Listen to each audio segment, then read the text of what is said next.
Technical analysis is a simple of crowd psychology. Crowd சைக்காலஜினா ஒன்றும் கிடையாது. க்ரௌடுனா யார் அப்படின்னா நீங்கள் நான் ப்ளஸ் இன்ஸ்டியூஷனல் ட்ரேடர்ஸ் எல்லாருமே வந்து பார்த்திங்கன்னா சேர்ந்த ஒரு விஷயம் தான் க்ரௌடு. நீங்கள் நான் எல்லாருமே சேர்ந்து தான் க்ரௌடு. அப்போ க்ரௌடு வந்து என்ன சொல்ல போகுது அப்படிங்கிறத நம்ம வந்து அவங்களுடைய சைக்காலஜி ரீட் பண்ணுறதா வந்து பார்த்திங்கன்னா டெக்னிக்கல் அனாலிசிஸ். இப்போ க்ரௌடு வந்து லாஸ்ட்டாக என்ன பண்ணியிருக்கோம், நீங்கள் நான் எல்லாருமே சேர்ந்து வந்து பார்த்திங்கன்னா இந்த இடத்துல வந்து செல் பண்ணி வச்சுருக்கோம். அதாவது நம்ம பண்ணுறோமோ பண்ணலையோ டேட்டா தான் சொல்லுது. லாஸ்ட் வந்து ஒரு 1.5 மந்த்தாக வந்து பார்த்திங்கன்னா மார்க்கெட் வந்து செல்லிங்கில் தான் இருக்குது அப்படிங்கிறது வந்து காமிச்சிருக்கு. ஸோ இப்போ சென்டிமெண்ட் வந்து பார்த்திங்கன்னா நெகட்டிவ் அப்படிங்கிறத நம்மளை ஈஸியாக டிசிஷன் வந்து மேக் பண்ண முடியும். ஆனால் இதுக்கப்புறம் நம்ம எப்படி ட்ரேட் பண்ணணும் அப்படிங்கிறத வந்து டெக்னிக்கல் எப்படி கற்றுக்கிறங்கிறத நம்ம அடுத்தடுத்த கிளாஸஸில் வந்து பார்க்க போகிறோம். அப்போ ரொம்ப சிம்பிளாக எல்லா கைண்ட் ஆஃப் ட்ரேடர்ஸும் மிக்சடாக சேர்ந்து எந்த டிசிஷன் எடுக்க வராங்க அப்படின்னு தெரியறது தான் டெக்னிக்கல் அனாலிசிஸ். ஓகேவா?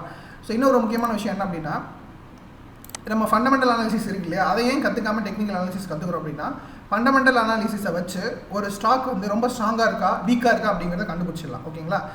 நார்மலாக ஒரு டேட்டா வச்சு லாஸ்ட் குவார்ட்டரில் அந்த ஸ்டாக் எவ்வளோ ப்ராஃபிட் கொடுத்துருக்கு, அவங்ககிட்ட வந்து எவ்வளோ ஆர்டர் வச்சுருக்காங்க, அவங்களுடைய காம்படிட்டிவ் கம்பெனியை கம்பேர் பண்ணும்போது இவங்ககிட்ட வந்து ப்ராஜெக்ட்ஸ் இருக்கா இல்லையா, இதுதான் வந்து பார்த்திங்கன்னா ஃபண்டமெண்டல். இதெல்லாம் நமக்கு தெரிஞ்சிருச்சுன்னா இந்த ஸ்டாக் வந்து வீக்காக இருக்கா இல்லை ஸ்ட்ராங்காக இருக்கான்னு தெரியும். ஆனால் இந்த ஸ்டாக்கை இந்த ப்ரைஸில் தான் பை பண்ணணும் அப்படிங்கிறத நம்மளால் வந்து டெக்னிக்கலில் தான் பை பண்ண முடியும். அதாவது ஃபண்டமெண்டல் நம்மளால் வந்து ஒரு ஸ்டாக் வந்து இந்த இடத்துல வந்து பர்டிகுலராக அந்த ஸ்டாக் இந்த ப்ரைஸில் வாங்கிடலாம் அப்படின்னு கண்ணை மூடிட்டு சொல்ல முடியாது. ஆனால் டெக்னிக்கலாக அந்த மாதிரி ஈஸியாக சொல்லிட முடியும். அது எப்படின்னா ஒரு சின்ன எக்ஸாம்பிள் காட்டுறேன். இப்போது டிசிஎஸ் அப்படிங்கிறது வந்து பார்த்திங்கன்னா நம்மளுடைய இந்தியன் கம்பெனிஸில் இருக்கக்கூடிய ஒரு குளோபலைஸ்டு டெக் லீடர் அப்படின்னே சொல்லலாம். ஏன்னா இப்போ டிசிஎஸை விட மார்க்கெட் கேபிட்டல் அதிகமாக இருக்கக்கூடிய எந்த கம்பெனியுமே கிடையாது மார்க்கெட்டில். சரிங்களா? இவங்க தான் வந்து பார்த்திங்கன்னா அந்த டெக் ஐடி ஃபைனில் வந்து பார்த்திங்கன்னா இருக்கிறதுலே டாப் மோஸ்ட் மார்க்கெட் கேபிட்டல். அந்த கம்பெனியோட அசெட் வேல்யூ தான் வந்து பார்த்திங்கன்னா மற்ற காம்படிட்டிவ் கம்பெனியை கம்பேர் பண்ணும்போது ரொம்ப அதிகமாக இருக்குது. சரிங்களா? அப்படி இருக்கும்போது இந்த கம்பெனி வந்து இப்போ மார்க்கெட்டோட ரீசன்ட் ஃபாலில் இதுவும் சிக்கிக்கிட்டு ஃபால் தான் ஆயிருக்கு. ஸோ இதோட ரீசன்ட் ஹைலேருந்து வந்து பார்த்திங்க அப்படின்னா கிட்டத்தட்ட வந்து பார்த்திங்கன்னா ஒரு 46%, அதாவது 50%, 1 லட்ச ரூபா நீங்கள் வந்து இந்த இடத்துல இன்வெஸ்ட் பண்ணிட்டீங்க, ஏதோ தெரியாமல் இடத்துல இன்வெஸ்ட் பண்ணிட்டீங்க அப்படின்னா உங்களுடைய 1 லட்ச ரூபா அப்படிங்கிறது இப்போ வெறும் வந்து 50,000 ரூபாய் தான் இருக்கும். நியர்லி வந்து 50% வந்து காலியாக இருக்கும். ஏன்? இது வந்து ரொம்ப ஸ்ட்ராங்கான கம்பெனி. நமக்கு தெரியும் இந்த கம்பெனியோட மார்க்கெட் கேபிட்டல் ரொம்ப ஸ்ட்ராங்காக இருக்குது. இவங்க வந்து ப்ராஜெக்ட் இல்லாமல் இருக்காங்களா? இவங்ககிட்ட இல்லாத ப்ராஜெக்ட்ஸ் கிடையாது. இருக்கிற வெஸ்டர்ன் அப்புறம் வந்து பார்த்திங்க அப்படின்னா ஏஷியன் கண்ட்ரீஸில் இருக்கக்கூடிய டெக் கம்பெனிஸ் எல்லாமே வந்து இவங்கள சார்ந்து தான் இயங்குறாங்க. உங்களுக்கு ரொம்ப தெளிவாக சொல்லணும் அப்படின்னா நம்மளுடைய பாஸ்போர்ட் இருக்கு இல்லையா, நீங்கள் போய்ட்டு ஒரு பாஸ்போர்ட் அப்ளை பண்ணுறீங்க அப்படின்னா அந்த எம்பசி முழுக்க வந்து பார்த்திங்கன்னா இவங்களுடைய சாஃப்ட்வேர் தான் இருக்கும். ஒருத்தருக்கு பாஸ்போர்ட் புதுசாக ஆப்ரேட் பண்ணுறது, பாஸ்போர்ட் ரினியூவல் பண்ணுறது, இந்த மாதிரி வந்து பார்த்திங்கன்னா ஒரு சீக்ரெட்டான விஷயம் கூட இவங்களுடைய சாஃப்ட்வேர் தான் செஞ்சு கொடுக்குது. அங்கே இவங்க டிசிஎஸ் எம்ப்ளாயிஸ் வந்து ஒர்க் பண்ணிட்டு இருக்காங்க. ஸோ இதே மாதிரி நிறைய கண்ட்ரீஸ்க்கு வந்து இவங்க அந்த மாதிரி கான்ஃபிடென்ஷியலான விஷயம் சாஃப்ட்வேர்லாம் சப்ளை பண்ணிட்டு இருக்காங்க. இதை யாரும் உடனே எல்லாம் ரிப்ளேஸ் பண்ணிட முடியாது. அப்படி இருந்தாலும் இந்த ஸ்டாக் வந்து ஏன் ஃபால் ஆயிருக்கு அப்படின்னா, ஃபார் எக்ஸாம்பிள் வந்து இந்த லாஸ்ட் 2 குவார்ட்டரோட ரிசல்ட்ஸ் வந்து பாருங்கள். இங்கே வந்து அப்படின்னு தெரியுது இல்லையா, அந்த அப்படிங்கிறது வந்து பார்த்திங்கன்னா ஏர்னிங்ஸ், அதாவது கம்பெனியோட ரிசல்ட்டை போஸ்ட் பண்ணியிருக்குது அப்படின்னு அர்த்தம். அதே மாதிரி இங்கேயும் அப்படின்னு வரது அந்த கம்பெனியோட ரிசல்ட். எவ்ரி 3 months ஒரு கம்பெனி அப்படிங்கிறது ரிசல்ட் போஸ்ட் பண்ணுவாங்க, எல்லாருக்குமே தெரிஞ்ச விஷயம் தான். அப்போ இங்கே அப்படின்னு காமிக்குது. இந்த கம்பெனியோட ரிசல்ட் வந்து நம்ம கிளிக் பண்ணால் இந்த இடத்துல வந்து தெரியும். ஏர்னிங்ஸ் அண்ட் ரெவன்யூவில் நமக்கு வந்து லாஸ்ட்டாக அந்த கம்பெனியோட ரிசல்ட் வந்து எப்போ வந்திருக்கு அப்படின்னா 12ஆம் தேதி ஜனவரி மாதம் வந்திருக்கு. சரி, ரிசல்ட் ரொம்ப மோசமாக அப்படின்னு கேட்டிங்கன்னா ரொம்ப சூப்பராக வந்திருக்கு. என்ன எதிர்பார்த்தாங்களோ அதை விட அதிகமாக வந்திருக்கு. அவங்க வந்து எஸ்டிமேஷன் வந்து பார்த்திங்கன்னா 36 பில்லியன் வந்து அவங்க எதிர்பார்த்துருக்காங்க. ஆனால் அவங்களுக்கு ரிப்போர்ட் ஆனது வந்து பார்த்திங்கன்னா 37.14 பில்லியன். ஓகேங்களா? ஸோ அது அவங்க என்ன டாலர்ஸ் வந்து எதிர்பார்த்தாங்களோ அதை விட வந்து 1.139% வந்து நமக்கு அவங்களுக்கு அதிகமாக தான் வந்து ஏர்னிங்ஸ் அப்படிங்கிறது ரிப்போர்ட் ஆயிருக்கு. அதே மாதிரி ஓவரால் ரெவன்யூவும் வந்து பார்த்திங்க அப்படின்னா அந்த மாதிரி நார்மலாக அவங்க என்ன எதிர்பார்த்தாங்களோ அதை விட வந்து 0.3% வந்து அதிகமாக தான் வந்திருக்கு. ஸோ ஈவன் தோ இந்த ஜனவரி மாதம் ரிசல்ட் மட்டும் இல்லாமல் அதுக்கு முன்னாடி மாதம் கூடிய ரிசல்ட்டுமே வந்து பார்த்திங்க அப்படின்னா ஏர்னிங்ஸை பொறுத்தளவு அவங்களுக்கு வந்து பாசிட்டிவாக தான் வந்திருக்கு. அதாவது 3.83% வந்து பார்த்திங்கன்னா எஸ்டிமேஷனை விட அவங்க அதிகமாக தான் கொடுத்துருக்காங்க. ரெவன்யூ வந்து ஸ்லைட்லி 1.93% வந்து டெக்ளைன் ஆகிருக்கு. ஈவன் தோ லாஸ்ட் 2 எஸ்டிமேஷன், அதாவது ஏர்னிங்ஸில் வந்து பார்த்திங்கன்னா ஒன்று வந்து ஃபென்டாஸ்டிக்காக இருக்குது, ஒன்று வந்து ஆவரேஜாக இருக்குது. ஈவன் தோ இந்த ஸ்டாக் வந்து பார்த்திங்கன்னா ஃபால் தான் ஆயிருக்கு. அதாவது இந்த இதுலேருந்து வந்து பார்த்திங்க அப்படின்னா ஏற தான் செய்யணும். அதாவது ஏர்னிங்ஸ் வந்து பாசிட்டிவாக இருக்குது அப்படின்னா இங்கேருந்து நமக்கு வந்து நெட்டாக வந்து பார்த்திங்கன்னா கிட்டத்தட்ட 28% வந்து ஃபால் ஆயிருக்கு. லாஸ்ட் 2 குவார்ட்டருமே நல்ல ரிசல்ட்டான நல்ல ரிசல்ட்டு, மார்க்கெட்டோட எஸ்டிமேஷனை பீட் பண்ணி நல்ல ரிசல்ட் வந்து போஸ்ட் பண்ணியிருக்காங்க. ஈவன் தோ இந்த கம்பெனி வந்து பார்த்திங்கன்னா லாஸ்ட் 2 குவார்ட்டர் வந்து மார்க்கெட் ஃபால் தான் ஆயிருக்கு. இப்போ ஃபண்டமெண்டலாக இந்த கம்பெனி நல்ல கம்பெனியா? ஆமாம், அப்போ ஒருத்தர் வந்து நல்ல கம்பெனின்னு சொல்லி தரனா அவருடைய நெட் போர்ட்ஃபோலியோ இப்போ வந்து பார்த்தீங்கன்னா டெக்னிக்கலாக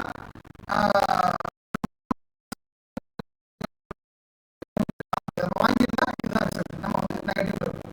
டெக்னிக்கலாக இந்த ஸ்டாக் வந்து வாங்கலாமா வாங்க வேண்டாமா அப்படிங்கிறத நம்மளால் ஈஸியாக அனலைஸ் பண்ண முடியும். அதை அடுத்தடுத்து நம்ம பார்க்க போகிறோம். அப்படியே நம்ம தெரியாமல் வாங்கியிருந்தா கூட இப்போ 28% லாஸ் அப்படின்னா அதுலேருந்து நமக்கு அதுலேருந்து ஜஸ்ட்டு 10 மடங்கு அப்படின்னா அதில் ஜஸ்ட்டு ஒரு மடங்கு அல்லது 2 மடங்குக்குள்ளே லாஸை புக் பண்ணிவிட்டு டக்குன்னு வெளியே வரதுக்கு நமக்கு வந்து பார்த்திங்கன்னா டெக்னிக்கல் அனாலிசிஸ் அப்படிங்கிறது யூஸ் ஆகும். ஆனால் அப்படிங்கிறது ஸ்டாப் லாஸ் போடுறதுக்குலாம் யூஸ் ஆகும். ஒரு கம்பெனி ஸ்ட்ராங்கான கம்பெனியாக தான் தெரியும், லாங் டர்ம் இன்வெஸ்ட்மெண்ட்டுக்கான யூஸ் பண்ணிக்கலாம், யூஸ் பண்ண முடியாது. ஸோ இவ்வளோ தான் ரொம்ப தெளிவான விஷயம். அதனால் வந்து ஃபண்டமெண்டல் கற்றுக்க தேவையில்லையா அப்படின்னு கேட்டிங்கன்னா காலப்போக்கில் நம்ம கற்றுக்கலாம், ஒன்றும் பிரச்சனை கிடையாது. பட் இமீடியட்டாக நம்ம வந்து ஷார்ட் டர்ம் ட்ரேடிங் பண்ணுறதுக்குலாம் ஃபண்டமெண்டல் தேவையில்லை. சரியா? சரி, ஓகே. இப்போ டெக்னிக்கல் அனாலிசிஸில் நம்ம ரொம்ப முக்கியமாக 3 விஷயம் வந்து பார்க்க போகிறோம். என்னென்ன அப்படின்னா டெக்னிக்கலில் மொத்தம் 3 விஷயம் இருக்குங்க. 3 விஷயம் அப்படின்னா ஃபஸ்ட்டு வந்து பார்த்திங்கன்னா ட்ரெண்ட் அனாலிசிஸ், ரெண்டாவது வந்து பார்த்திங்கன்னா பேஸ் அனாலிசிஸ், மூணாவது வந்து பார்த்திங்கன்னா time frame analysis. As usual தான் நான் ஏதாவது ஒரு விஷயம் உங்களுக்கு சொல்லும்போது புதுசாக உங்களுக்கு ஏதாவது டவுட் மாதிரி அரைஸ் ஆகுது அப்படின்னா ஜஸ்ட் நீங்கள் வந்து சைடில் நோட் பண்ணிக்கோங்க. உங்களுடைய நீங்கள் நோட்ஸ் எடுக்க வச்சுருப்பீங்களே அதில் வந்து நோட்லேயே இல்லை வந்து உங்களுடைய டைரியிலேயே வந்து நோட் பண்ணிக்கோங்க. So end of the class நீங்கள் வந்து கேளுங்க, நான் உங்களுக்கு வந்து ஆன்சர் பண்ணிடுறேன். சரிங்களா? புதுசாக ஒரு விஷயம் கற்றுக்குறீங்க, டவுட் இல்லை அப்படின்னா கூட நீங்கள் நோட் பண்ணி வச்சுக்கோங்க. அதில் வந்து தப்பு கிடையாது. ரிவைஸ் பண்ணும்போது அல்லது ஒரு வருஷம் கழிச்சு நீங்கள் இதை பார்க்குறீங்கன்னா கூட உங்களுக்கு வந்து யூஸ்ஃபுல்லாக இருக்கும். ஜஸ்ட் பார்த்தோன்னே புரியும். ஓகேங்களா? ஸோ டெக்னிக்கல் அனாலிசிஸில் மொத்தமே 3 விஷயம் தான் இருக்குது. என்னென்னா trend analysis, phase analysis, time frame analysis. இப்போ ட்ரெண்ட் அனாலிசிஸ் அப்படிங்கிறது நமக்கு எல்லாருக்குமே தெரியும். ட்ரெண்டில் வந்து மொத்தமாகவே 3 ட்ரெண்டு தான் இருக்குது. அதில் எதுவும் மாற்றுக்கிறது கிடையாது. ரொம்ப பேசிக்கான ஒரு விஷயம் தான். என்ன சார் 3 ட்ரெண்ட் அப்படின்னா, ஒன்று வந்து பார்த்திங்கன்னா அப் ட்ரெண்டு. மார்க்கெட் வந்து பார்த்திங்க அப்படின்னா ஒரு சப்போர்ட் ஏரியாவிலேருந்து, இதுதான் சப்போர்ட் லைன் அப்படின்னா ஒரு கம்பெனி வந்து இந்த சப்போர்ட்லேருந்து மார்க்கெட் ஒரு புது ஹை ப்ரைஸை வந்து மார்க்கெட் நோக்கி நகருது அப்படின்னா அது வந்து பார்த்திங்கன்னா அப் ட்ரெண்டு. ஓகேவா? அதில் எதுவும் மாற்றுக்கிறது கிடையாது. இது வந்து அப் ட்ரெண்டு. ரெண்டாவது வந்து பார்த்திங்கன்னா ட்ரெண்ட் அனாலிசிஸ்லேயே வந்து பார்த்திங்கன்னா இன்னொரு விஷயம் என்னன்னா டவுன் ட்ரெண்ட். அதாவது ஒரு இப்போ மார்க்கெட் வந்து பார்த்திங்கன்னா புது ஹை போயிடுச்சு. ஹை போனதுக்கப்புறம் மார்க்கெட் வந்து பார்த்திங்கன்னா அங்கேருந்து கரெக்ஷன் ஆகுது அப்படின்னா அது வந்து down trend. Correction means follow ஆகுது அப்படின்னா அது வந்து பார்த்திங்கன்னா டவுன் ட்ரெண்ட். இது வந்து பேசிக்கான விஷயம் தான், எல்லாருக்குமே தெரிஞ்சிருக்கும். ஓகேவா? சரி, ஓகே. இது இல்லாமல் இன்னொரு ட்ரெண்ட் என்ன ட்ரெண்ட் அப்படின்னா அது வந்து பார்த்திங்கன்னா சைட்வேஸ்னால் என்ன அப்படின்னா, இப்போ இது அப் ட்ரெண்ட்னா மார்க்கெட் வந்து ஒரு புது நியூ ஹை ப்ரைஸ் வந்து போயிட்டே இருக்கும். அப்போ 100 ரூபா இருக்குது அப்படின்னா 110, 120ன்னு போகும். இதுவே வந்து பார்த்திங்கன்னா மேலேருந்து ஃபாலோ ஆகுது அப்படின்னா 120லேருந்து 110, 105, 100 அப்படின்னு சொல்லிட்டு ஃபாலோ ஆகும். இது வந்து கரெக்ஷன். இவ்வளோ தான். ஸோ ஒன்று வந்து பார்த்திங்கன்னா அப் ட்ரெண்டு, இன்னொன்று டவுன் ட்ரெண்டு. இது இல்லாமல் இன்னொரு முக்கியமான ஒரு ட்ரெண்ட் இருக்குது. அது என்ன அப்படின்னா அது வந்து பார்த்திங்கன்னா சைட்வேஸ் ட்ரெண்ட். சைட்வேஸ் ட்ரெண்ட் அப்படின்னா மார்க்கெட் வந்து மேலேயும் போகாது, கீழேயும் போகாது, ஒரு மாதிரி சைட்லேயே தான் ட்ரேட் ஆகிட்டே இருக்கும். ரொம்ப நாளாக வந்து பார்த்திங்கன்னா சைட்லேயே தான் ட்ரேட் ஆகிட்டு இருக்கும். அது வந்து பார்த்திங்கன்னா சைட்வேஸ் ட்ரெண்ட். சரிங்களா? அப்போ மொத்தமாகவே மார்க்கெட்டில் 3 தான் இருக்குது. Up trend, down trend, sideways trend. இது வந்து பெரிய டீகோட் பண்ணணும் அப்படின்லாம் கிடையாது. ஜஸ்ட் டெக்னிக்கலாக ரொம்ப வெரி பேசிக்கான ஒரு விஷயம். சரிங்களா? ஓகே. இது நம்ம வந்து தெரிஞ்சுக்கிட்டாச்சு. அடுத்து வந்து பேஸ் அனாலிசிஸ் அப்படின்னா என்னென்னு தெரிஞ்சுக்கிறதுக்கு முன்னாடி டைம் ஃப்ரேம் அனாலிசிஸ்னால் என்னென்னு தெரிஞ்சுப்போம். அது ரொம்ப முக்கியம். அது முடிச்சுட்டு நம்ம பேஸ் அனாலிசிஸ் நம்ம டேரெக்டாக நம்ம வந்து பார்க்க போகிறோம். சரிங்களா? ஸோ டைம் ஃப்ரேம் அனாலிசிஸ் அப்படின்னா ஸோ மார்க்கெட்டில் பொறுத்தளவு நிறைய டைம் ஃப்ரேம்ஸ் இருக்குது. உங்களுக்கு தெரியும். மினிட்ஸ்லேருந்து ஆரம்பித்து hourly, daily, weekly, monthly, quarterly, இந்த மாதிரி நிறைய டைம் ஃப்ரேம் இருக்குது. அதை நம்ம வந்து ட்ரேடிங் வியூவில் ஜஸ்ட் வந்து ஸோ இங்கே பார்த்தாலே தெரியும். இது நிஃப்டி இப்போ வந்து ட்ரேட் ஆகிட்டு இருக்குது அப்படின்னா இதோட வீக்லி டைம் ஃப்ரேம் நான் வந்து டிசிஎஸ் அப்படின்னு ஒரு கம்பெனி இருக்குது அப்படின்னா அதோட வீக்லி டைம் ஃப்ரேம் நான் கொடுத்தேன்னா அந்த மாதிரி ட்ரேட் ஆகும், காமிக்கும். இது நான் டெய்லி அப்படின்னு நான் ஷிஃப்ட் பண்ணுறேன் அப்படின்னா அந்த டைம் ஃப்ரேம் வந்து இமீடியட்டாக மாறும். இதே வந்து நான் 1 ஹவர்னு கொடுத்தேன்னா இமீடியட்டாக அது வேறு மாதிரி மாறும். இந்த மாதிரி வந்து டைம் ஃப்ரேம் வந்து டிஃப்ரெண்ட்டாக இருக்குது. பட் நம்ம ஸ்விங் ட்ரேடிங் பண்ணணும் அப்படின்னா எல்லா டைம் ஃப்ரேமையும் நம்மளால் யூஸ் பண்ண முடியாது இல்லையா? அப்போ பர்டிகுலராக ஒரு டைம் ஃப்ரேம் வந்து நம்ம யூஸ் பண்ணுவோம். அது என்ன டைம் ஃப்ரேம் அப்படிங்கிறத சொல்லிடுறேன். ஸோ பிகினராக நீங்கள் இப்போ தான் உள்ளே வரீங்க அப்படின்னா நீங்கள் மினிமமாக நீங்கள் ஸ்விங் ட்ரேடிங் அப்படின்னா வீக்லி டைம் ஃப்ரேமும் டெய்லி டைம் ஃப்ரேம் மட்டும் தான் நீங்கள் வந்து யூஸ் பண்ணணும். அதாவது வீக்லி டைம் ஃப்ரேமில் அனாலிசிஸ் பண்ணணும், டெய்லி டைம் ஃப்ரேமில் என்ட்ரி எடுக்கணும். ஓகேவா? ஸோ மற்றபடி இந்த மினிட்ஸ் டைம் ஃப்ரேமில் வந்து பார்த்திங்கன்னா அந்த ஷார்ட்டஸ்ட் பொசிஷன் எடுப்பாங்க இல்லையா? அந்த இன்ட்ராடேலாம் நம்ம வந்து இது யூஸ் பண்ணி எப்படி எடுக்க போகிறோம் அப்படிங்கிறத நம்ம டே 5ல் பார்ப்போம். ஏன்னா நம்ம ஸ்ட்ராட்டஜிலாம் நம்ம சொன்னதுக்கப்புறம் தான் உங்களுக்கு வந்து இந்த லோயர் டைம் ஃப்ரேமில் எப்படி போய் யூஸ் பண்ணுறது அப்படிங்கிறது உங்களுக்கு புரியும். இப்போ சொன்னால் புரியாது. ஓகேவா? ஸோ அதனால் வந்து அப்போ நம்ம ஸ்விங் ட்ரேடராக இந்த லோயஸ்ட் டைம் ஃப்ரேமில் நம்ம வந்து ஸ்கிப் பண்ணிவிட்டு டெய்லி டைம் ஃப்ரேமும் வீக்லி டைம் ஃப்ரேம் மட்டும் தான் நம்ம வந்து எடுத்துக்க போகிறோம். சரிங்களா? அதனால தான் நான் மார்க் பண்ணியிருக்கேன். இதில் இந்த 2 டைம் ஃப்ரேம் எதுக்கு எடுக்க போகிறோம் அப்படின்னா அனாலிசிஸ்க்காக. அனாலிசிஸ்னால் இப்போ ஒரு கம்பெனி ஏதோ ஒரு கம்பெனி வந்து நீங்கள் சார்ட்டில் வந்து திறக்கிறீங்க, ஜஸ்ட் வந்து அனலைஸ் பண்ண போகிறீங்க அப்படின்னா இப்போ வீக்லி டைம் ஃப்ரேமில் நீங்கள் வந்து எடுத்துக்கிறீங்க அப்படின்னா அனாலிசிஸ்க்காக வந்து நான் வீக்லி டைம் ஃப்ரேமில் இந்த ஸ்டாக் வந்து என்ன மாதிரி இருக்குது அப்படின்னா ரீசெண்டாக வீக்லி டைம் ஃப்ரேமில் இந்த ஸ்டாக் வந்து நெகட்டிவில் இருக்குது. அதாவது சென்டிமெண்ட் வந்து நெகட்டிவாக இருக்குது. இதை நம்ம கற்றுக்க போகிற விஷயத்தை எப்படி கம்பைன் பண்ணி அனலைஸ் பண்ணுறது அப்படிங்கிறத பார்க்க போகிறோம். அனலைஸ் பண்ணதுக்கப்புறம் ஒரு என்ட்ரி எடுக்க போகிறோம் அப்படின்னா டெய்லி டைம் ஃப்ரேம் டக்குன்னு மாற்றிட்டு நம்ம வந்து என்ட்ரியை வந்து டிஃபைன் பண்ணிக்கலாம். ஓகேவா? ஸோ இவ்வளோ தான் விஷயம். அப்போ ஆக மொத்தம் நமக்கு தெரிய வேண்டிய 2 விஷயம் என்ன அப்படின்னா டைம் ஃப்ரேம் பொறுத்தவரை அஸ் ஸ்விங் ட்ரேடராக நமக்கு தெரிய வேண்டிய 2 தான். ஒன்று வந்து வீக்லி, இன்னொன்று டெய்லி. இதில் வந்து மறந்துடாதீங்க. அதில் வீக்லி வந்து அனாலிசிஸ்க்கு, டெய்லி வந்து என்ட்ரி. இது மட்டும் ஞாபகம் வச்சுக்கோங்க, வேறு ஒன்றுமே கிடையாது.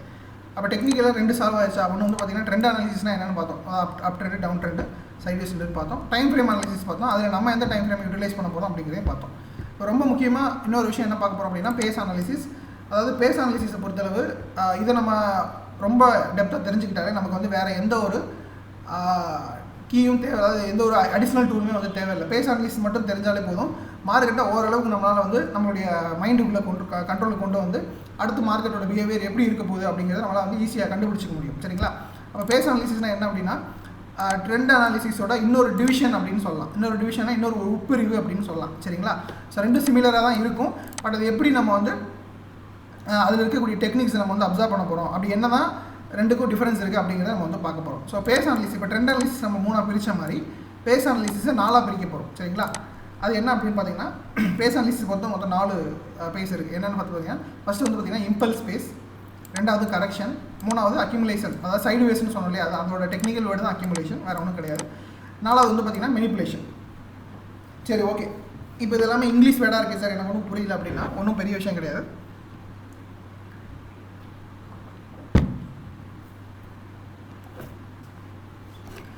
ஸோ இம்பல்ஸ் அப்படிங்கிறது நம்ம அப் ட்ரெண்டில் மட்டும்தான் யூஸ் பண்ண போகிறோம். ஃபார் எக்ஸாம்பிள் வந்து மார்க்கெட் வந்து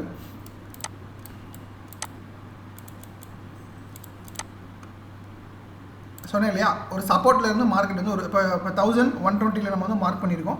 இங்கேருந்து மார்க்கெட் வந்து பார்த்திங்கன்னா ஒரு ட்ரெண்டை நோக்கி மார்க்கெட் வந்து மூவ் ஆகுது அப்படின்னா இது வந்து நம்ம அப் ட்ரெண்ட் அப்படின்னு சொல்லியிருந்தோம். இவ்வளோ தான் விஷயம். இதை தான் நம்ம வந்து பார்த்திங்கன்னா இம்பல்ஸ் அப்படின்னு சொல்லுவோம். அது ஏன் சார் இம்பல்ஸ் அப்போ அப் ட்ரெண்ட் சொல்லிட்டு போயிடலாமே அப்படின்னா, அப்போ நம்ம வந்து சப்டிவிஷன் தெரியணும். இம்பல்ஸ்னால் எந்த இடத்துலேருந்து நமக்கு இம்பல்ஸ் வருது அப்படின்னு பார்க்கலாம். ஃபார் எக்ஸாம்பிள் வந்து பார்த்திங்கன்னா இப்போ இது வந்து ஒரு சப்போர்ட் இருக்குன்னு வச்சுக்கலாம். இது வந்து ஒரு சப்போர்ட்லேருந்து நமக்கு வந்து இம்பல்ஸ் வரும். இதுவே வந்து ஒரு ட்ரெண்ட் லைன் வந்து மார்க்கெட் இப்படி போயிட்டு இருக்கு. ட்ரெண்ட் லைன் வந்து இப்படி நம்ம போட்டிருக்கோம்.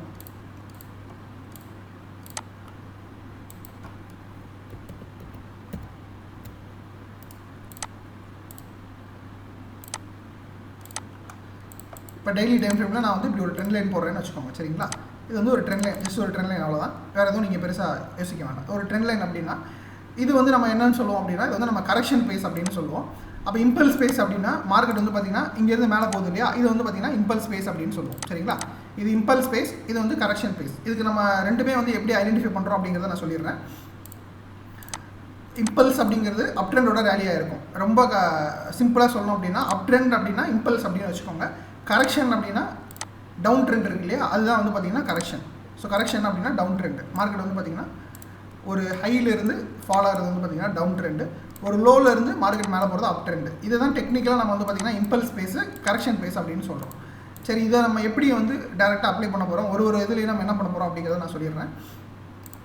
இதை நம்ம ப்ராக்டிக்கலாக நம்ம பார்க்கும்போது உங்களுக்கு சார்ட்டில் பார்க்கும்போது இன்னும் கொஞ்சம் தெளிவு கிடைக்கும். அதே மாதிரி சைடு வேஸ் அப்படிங்கிறத நம்ம ஏன் அக்யூமுலேஷன் சொல்கிறோம் அப்படின்னா இந்த சைடு வேஸ் முதல்ல எங்கெங்கெல்லாம் வரும் அப்படிங்கிறத நமக்கு வந்து தெரியணும். ஃபார் எக்ஸாம்பிள் வந்து மார்க்கெட் வந்து பார்த்திங்கன்னா ஒரு புது ஹையையோ புது லோவையோ மார்க்கெட் வந்து ரீச் பண்ணிடுச்சுன்னு வச்சுக்கோங்க. சரிங்களா? அந்த இடத்துல ஸோ இது வந்து ஒரு சப்போர்ட் லைன் அப்படின்னு வச்சுக்கலாம். மார்க்கெட் வந்து கண்டினியூஸாக வந்து கரெக்ஷன் ஆகுது. ஏதோ ஒரு ரீசனால மார்க்கெட் ஃபால்னால வந்து பார்த்திங்கன்னா கரெக்ஷன் ஆகுது. ஒரு ஸ்ட்ராங்கஸ்ட்டு ஒரு டீசெண்டான ஒரு ஸ்ட்ராங்கஸ்ட் ப்ரைஸ் வந்து பார்த்திங்கன்னா மார்க்கெட் வந்து ரீச் பண்ணிடுச்சு. சரிங்களா? ஸோ அந்த ரீச் பண்ண ப்ரைஸ் ஃபார் எக்ஸாம்பிள் வந்து இந்த ஏரியாவில் மார்க்கெட் வந்து 500 அப்படின்னு இருக்குன்னு வச்சுக்கோங்க.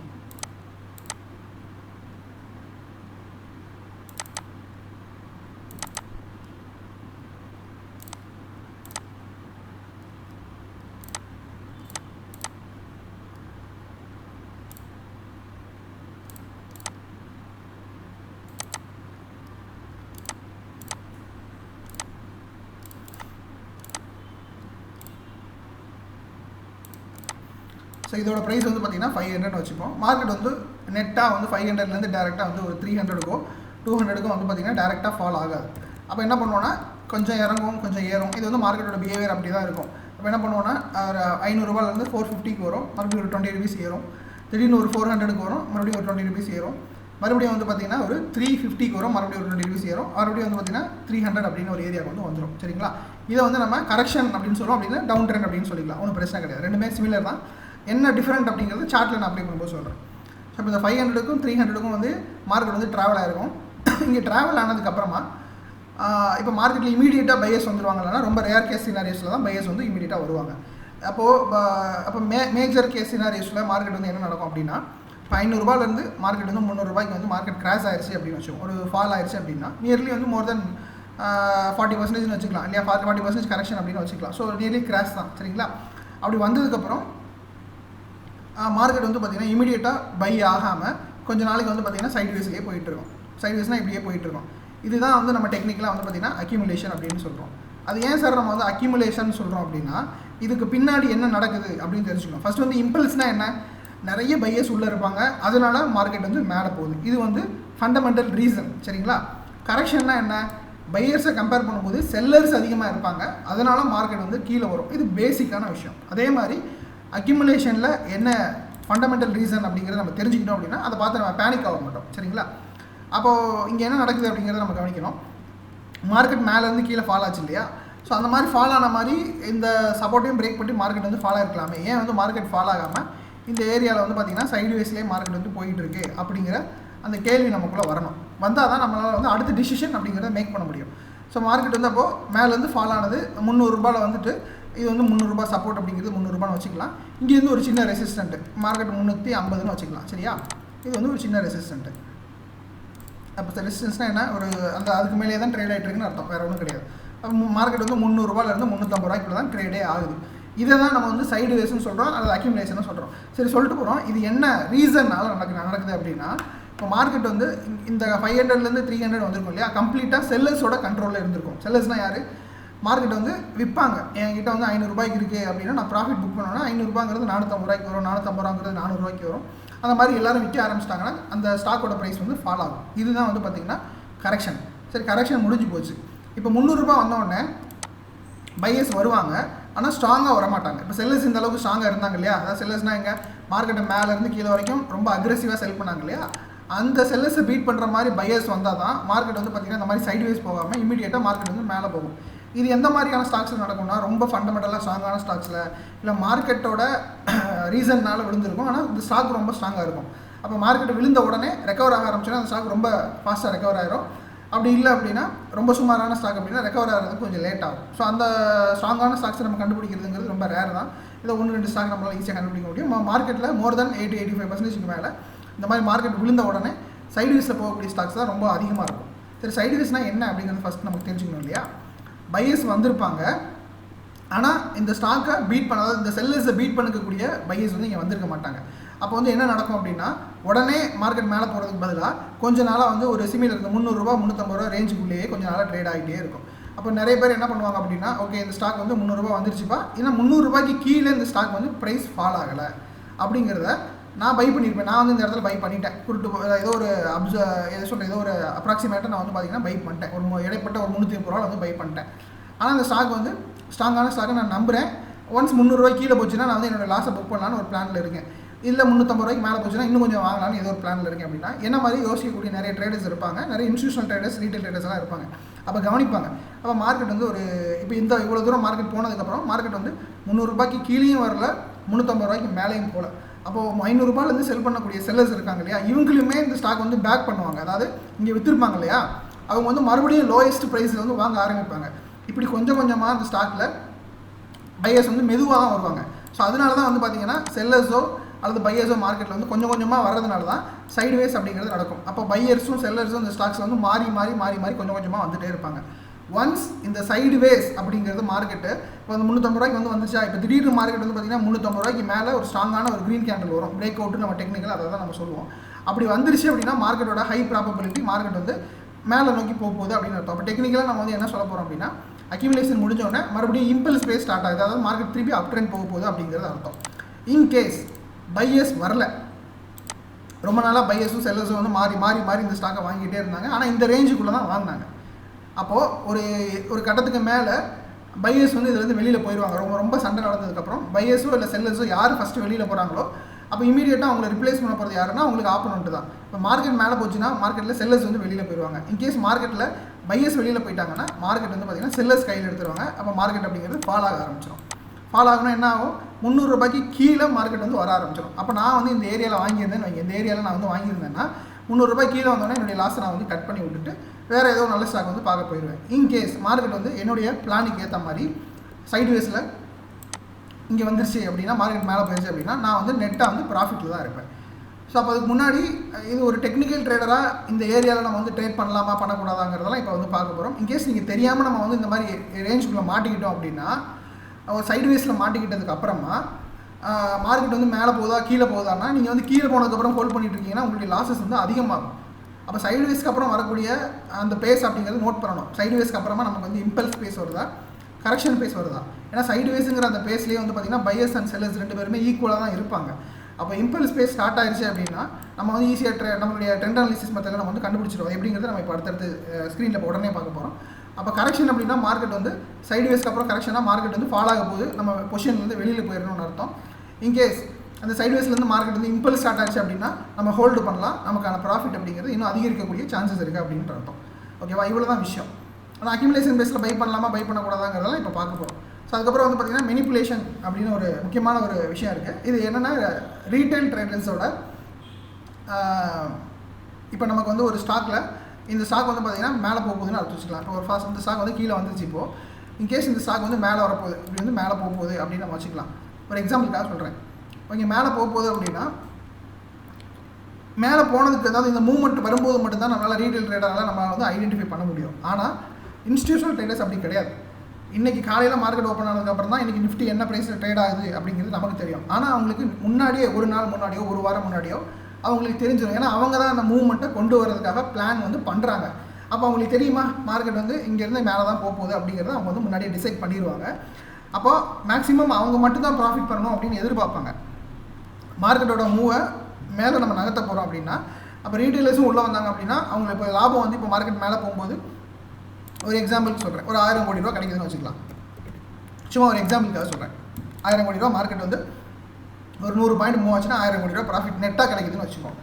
இந்த 1000 கோடி ரூபாயும் மொத்தமாக அவங்க எடுத்துக்க தான் பிளான் பண்ணுவாங்க. அப்போது எல்லா நேரங்களையும் அது நடக்காது, ரொம்ப சில நேரங்களில் அது நடக்கும். அப்போ இந்த 1000 கோடி ரூபாயும் மொத்தமாக அவங்க எடுத்துக்கணும்னு நினச்சாங்க அப்படின்னா இப்படி மார்க்கெட் மேலே போச்சு அப்படின்னா 1000 கோடி அவங்களுக்கு போகாது. அப்போ ரீட்டைலரும் நம்ம உள்ளே போய் பை பண்ணுவோம். அவங்களுக்கு வரக்கூடிய அந்த 1000 கோடியில் மொத்த ரீட்டைலரும் சேர்த்து ஒரு 50 கோடியோ 100 கோடியோ நம்ம வந்து நம்ம ப்ராஃபிட் மேக் பண்ணுவோம். அப்போ அவங்களுக்கு வந்து அதில் என்ன நம்ம எடுத்தது போக மிச்சம் அவங்களுக்கு கிடைக்கும். 900 crores 950 crores அவங்களுக்கு வந்து கிடைக்கும். ஃபார் எக்ஸாம்பிளுக்காக சொல்கிறேன்.